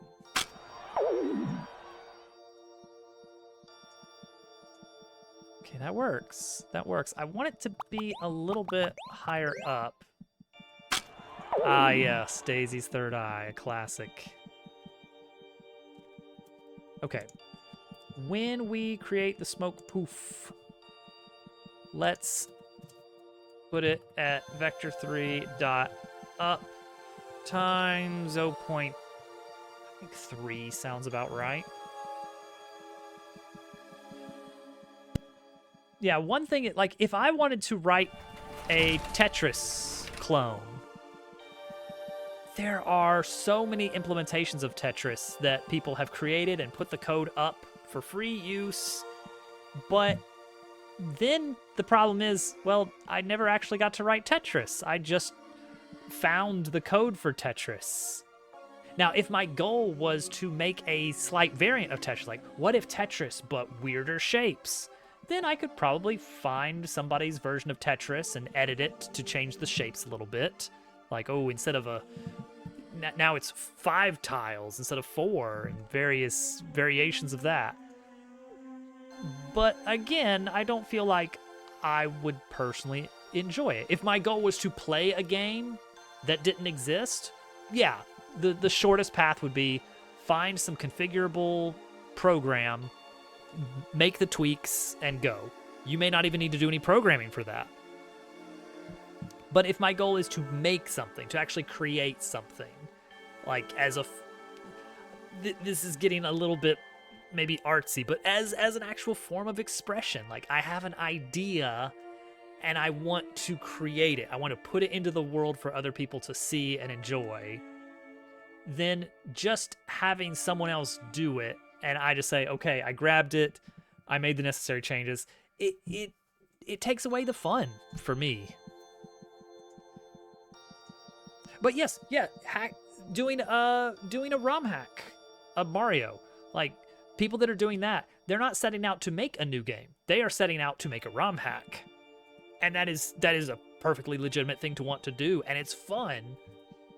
But if you were saying, I want to make a platformer game, like my own platformer game, and then you start by downloading a complete platforming game and just swapping out the main character art, it's like, did you make a platforming game? I mean, I guess it's, if you feel good about it, then that's fine. But it really comes down to what your goal is.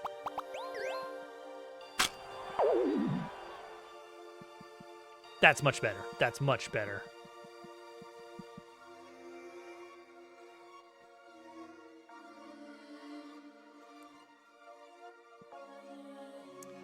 I think I'm going to steal a sound from another one of my games.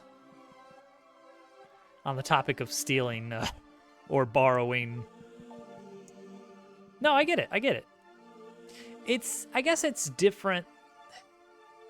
Digital things are very different than physical things when it comes to art. Like, if you wanted to follow along on a Bob Ross tutorial, and you drew something that was very similar to what he made, that is still yours. You moved the paintbrush, every individual little movement of your muscle put some bit of character, some bit of yourself into the work. If you want to cook something from a recipe, that is still, you were the one preparing that. You measured out ingredients, you put in some kind of effort, there's a little bit of yourself in that. You are giving some soul into that creation. But in digital works, I could watch a Bob Ross tutorial on YouTube, and at the end I could screenshot it. I don't feel like I've done anything. I don't feel like I've changed as a person from that performance there.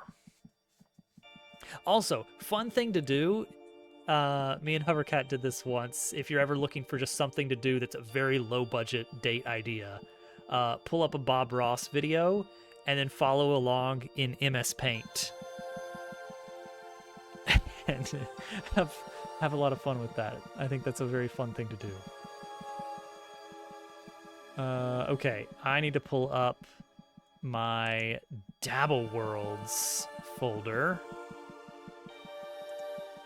GitHub, website stuff, Dabble Worlds, audio, sound effects. Let me see if any of these sound good. Okay, here's bwump.mp3.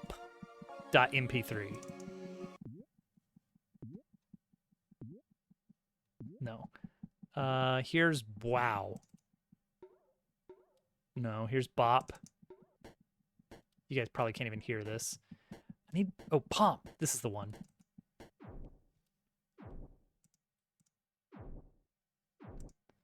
Maybe Pomp. Can I go back to recent media? Let's just bring up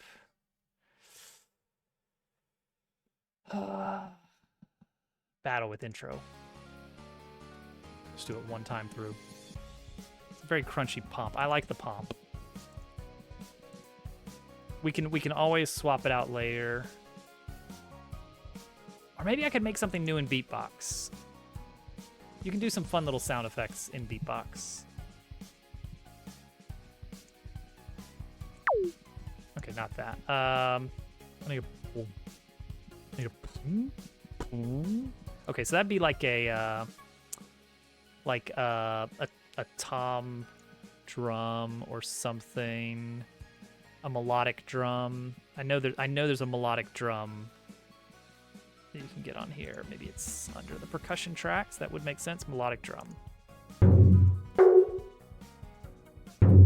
Let's do this and then bend that pitch.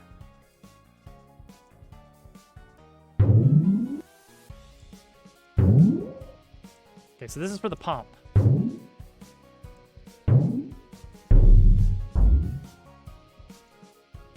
Very hollow. That's true. That's a good point. It does become there forever. Woodblock. Nah. Metal pipe. That is not the sound I would have expected, but I love it. Drum synth. Trying to get like a, not really an explosion, more cartoony than an explosion. What if we give it a wiggle? Not that one.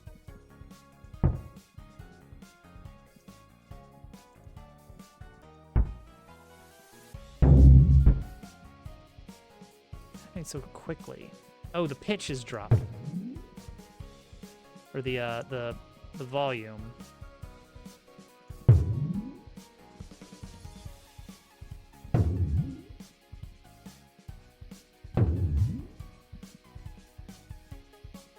A bit of a bubble pop. We can always layer some things. Channel settings, add some more percussion tracks.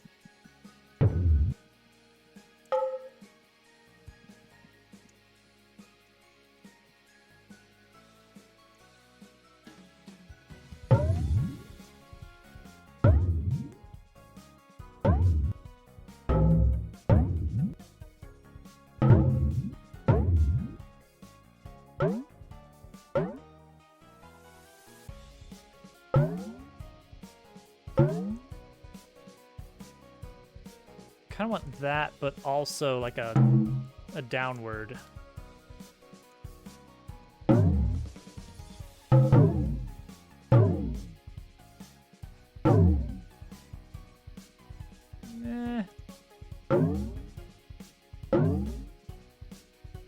Okay, hang on. I'm gonna pull up the game. You can. Now, fun thing is it also will affect the speed, but with 10%, that's not a huge issue. All right, I'm gonna play it at the same time. So get ready. Wait, not yet, hang on.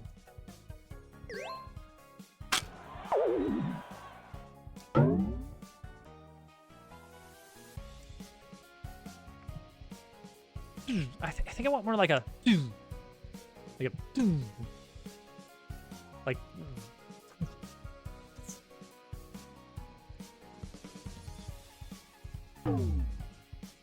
really quick.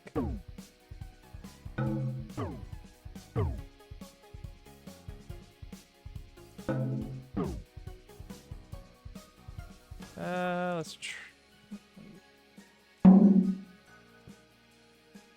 do this again.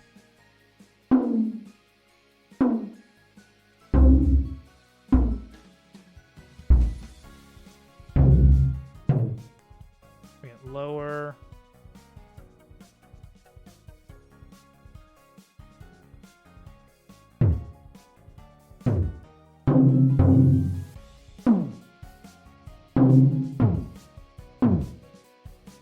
Try that one.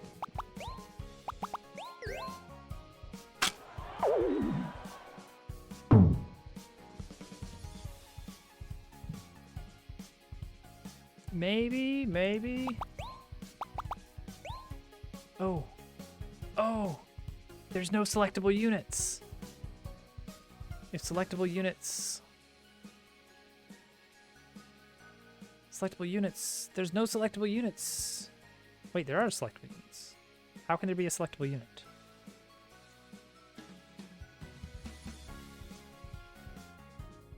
What? There are no selectable units. What are you talking about? Oh, the selectable units is an empty list. Oh, that's fun. Uh-oh.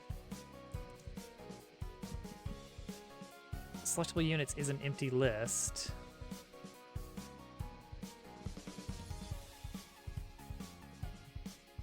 That shouldn't be... Oh, that's not good. What is this? Combat target menu. This is saying, hey, there are no selectable units for that, which means it should be unavailable completely. So when you are targeting,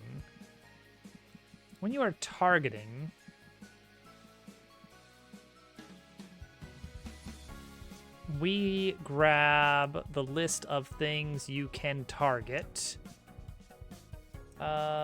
So that would be in our battle menu. Let's look at our item, because that's what we're doing here. Create item targeting menu. So it says, okay, you grabbed get targetable sets. Get targetable sets. So what is a targetable set? It's a list of lists. Most of the moves in this game right now are pretty simple, but they won't always be that way.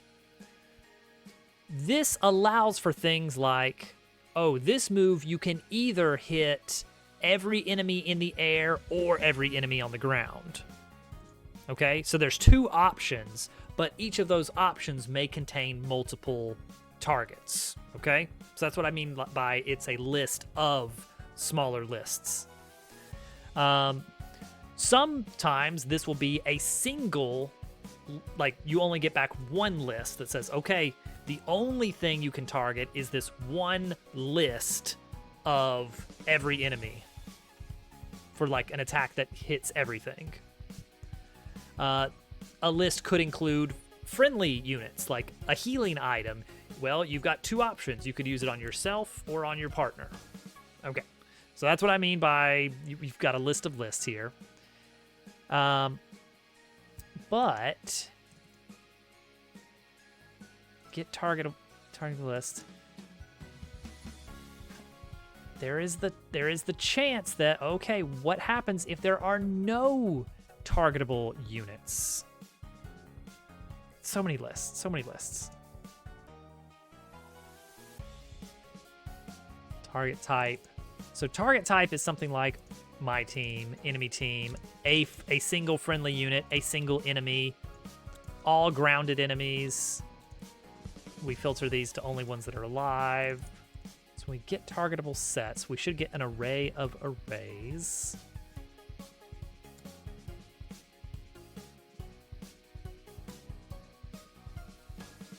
So we'd say, okay, this item can be used on all ground enemies.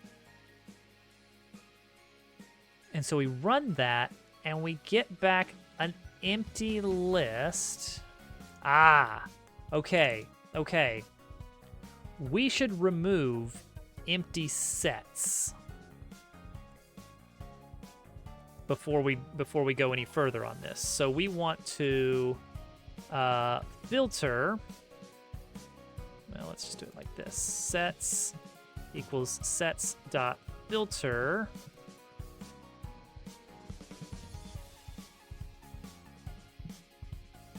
That should do it. Okay. So this should say, all right, hang on now. Only let me use this move if there's targets. All right, we got to see if this actually gets us what we need. All right, so bowling ball takes out these guys. And now, ideally, bowling ball is not selectable at all, but it may actually still be selectable. Let's find out. No, it is not. Heck yeah. Okay, so now bowling ball is disabled because bowling ball attacks all ground enemies. The code says, okay, let me get who you can use this on, and it says, there's no one. You can't use this on anyone. Therefore, it's gone. No, wait. Pop. I don't know if I like that.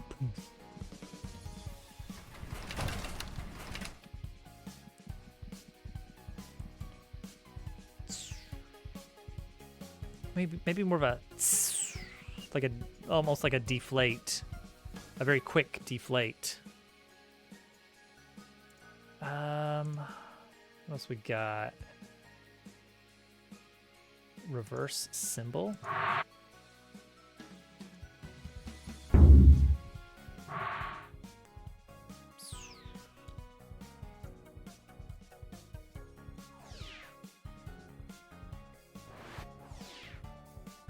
Sounds a little too sci-fi. That sounds okay, honestly. Weirdly enough.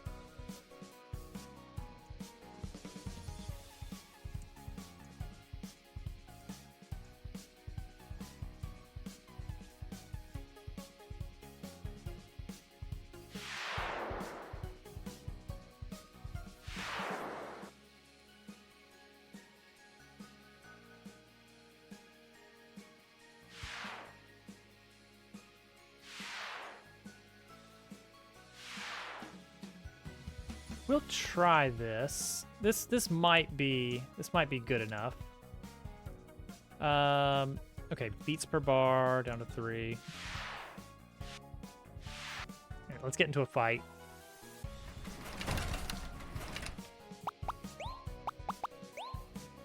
Hit him with the baseball. He disappears. You know what? Yeah, it's growing on me. Export that. I'm gonna call it evaporate. That's what it sounds like to me. Okay. This is another one of those systems where I'm like, I know we're gonna need to fix this at some point. But right now, I'm kind of loading all our sound effects and just letting them hang out.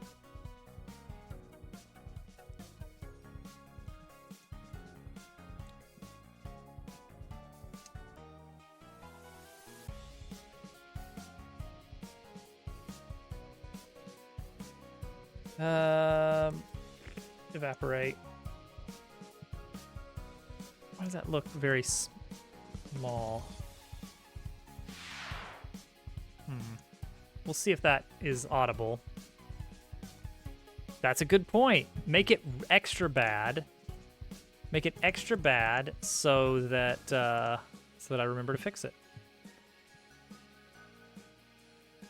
Okay.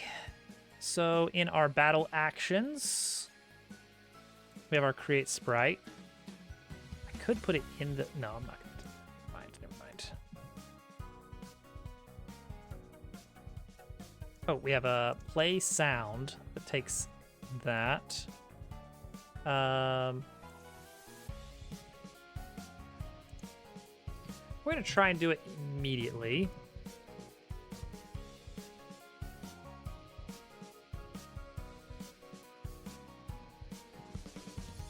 And then I think pitch shift is what I said on this.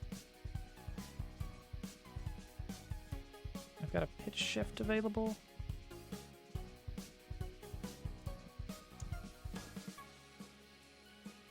Half step shift. Oh, that's fun. It's actually by number of half steps. So could we do a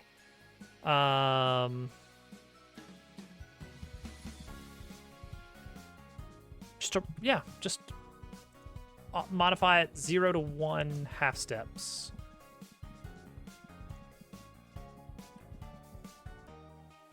That's a good point. Part of me is worried about performance because I want it to be able to work on computers worse than mine. And that's going to be difficult because my computer is not that bad. That's way too quiet. Okay. Well, that's easily fixed. Gosh, bring that up like 24 decibels. Let's go nuts. Quintuple. No, wait, what would that be?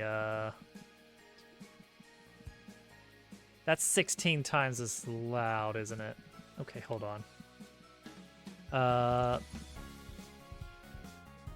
4 times as loud. 4 times as loud to start with.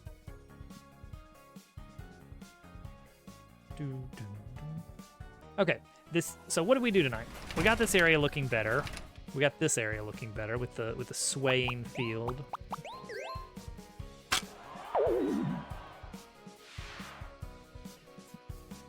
Honestly, yeah. Kill them all instantly. Polyphony. Polyphony 5.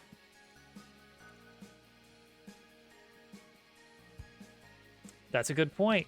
I know a few that can help me out there.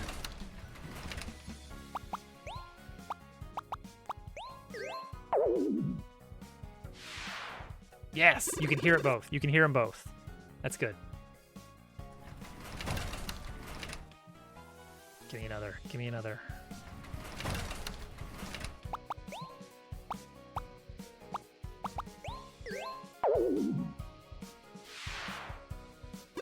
That's satisfying. You know what? A good sound effect in the right spot. It's a big difference. Makes a big, big difference. Oh gosh, core locking. I had a really fun time troubleshooting Hurdle's computer. It turned out he was somehow running on one core the whole time.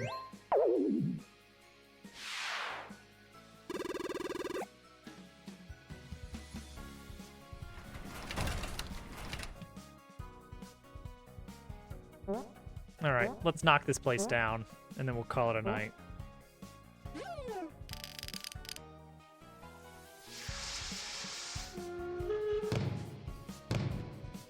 Yeah, we could randomize that just a little bit.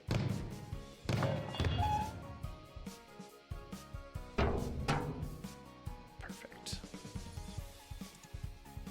Let's see here. To do that properly, we're gonna want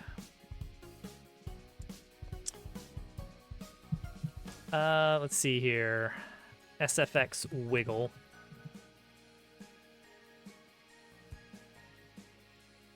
Give me 50.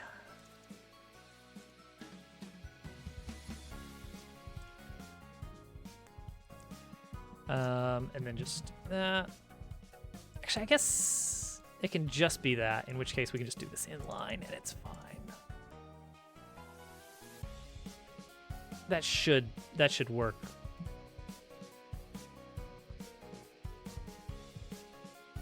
Okay. Get in a fight. Get in a fight.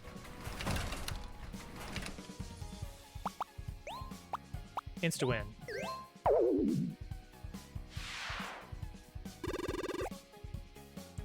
Of course, with randomness, you never know for sure if it was random.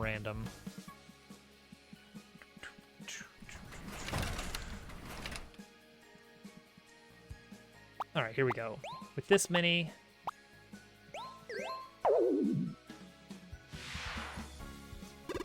It's tough to tell how much of an effect that's having.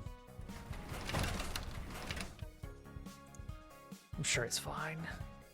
I'm sure it's great. Okay, now then, I need to run a script. Get a message. Get a string of data so that we can see about a raid.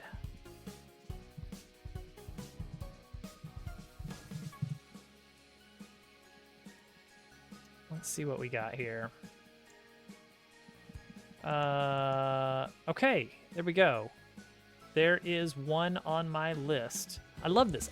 So I made a script, a little JavaScript snippet that just grabs a list of usernames and titles from a Twitch page. And then I've got a spreadsheet of people that I've looked over to kind of verify, like, is this someone who I would be interested in sending a raid to? Like, are they working on a game? Are they, are they engaging with chat in any way? Oh, yes, okay. I just checked my spreadsheet to figure out who this person is. They're working on a Survivor-like, like a Vampire Survivors-like game. But specifically, two things. One, their schedule is not very regular, so it's always a toss-up if we'll see them or not. Two, I've got a whole column for what other things do they do besides game dev. And this guy does Kaizo in addition to game dev. So we are 100% going to see this guy. We're gonna meet a cool person here tonight. I've been looking forward to catching him at the right time. Yeah, what luck. Like, there's some people that's like, oh, they play, like, Path of Exile or League of Legends. I'm like, I'm not really interested in these things. And this guy's like, he plays Link to the Past, and he does, he's done some Mario Kaizo stuff. So I'm like, perfect. Perfect. And he's working in Godot, so it's like, so great. We're gonna go hang out for a little bit. Yeah, we're all gonna be instant buddies, all of us. Thank you all for hanging out tonight. We actually got some stuff done. We're doing our second pass on the areas and just kind of clearing things up, making everything look a little bit nicer, getting everything back up to the level of quality we've come to expect now. Back on these early places we've made. So I'm really excited. We got Dabble actually added into the pause menu off stream. He was supposed to be there the whole time. Incredible. All right, guys, I'll see you over there. Have a wonderful night. I'll see you next time. Bye.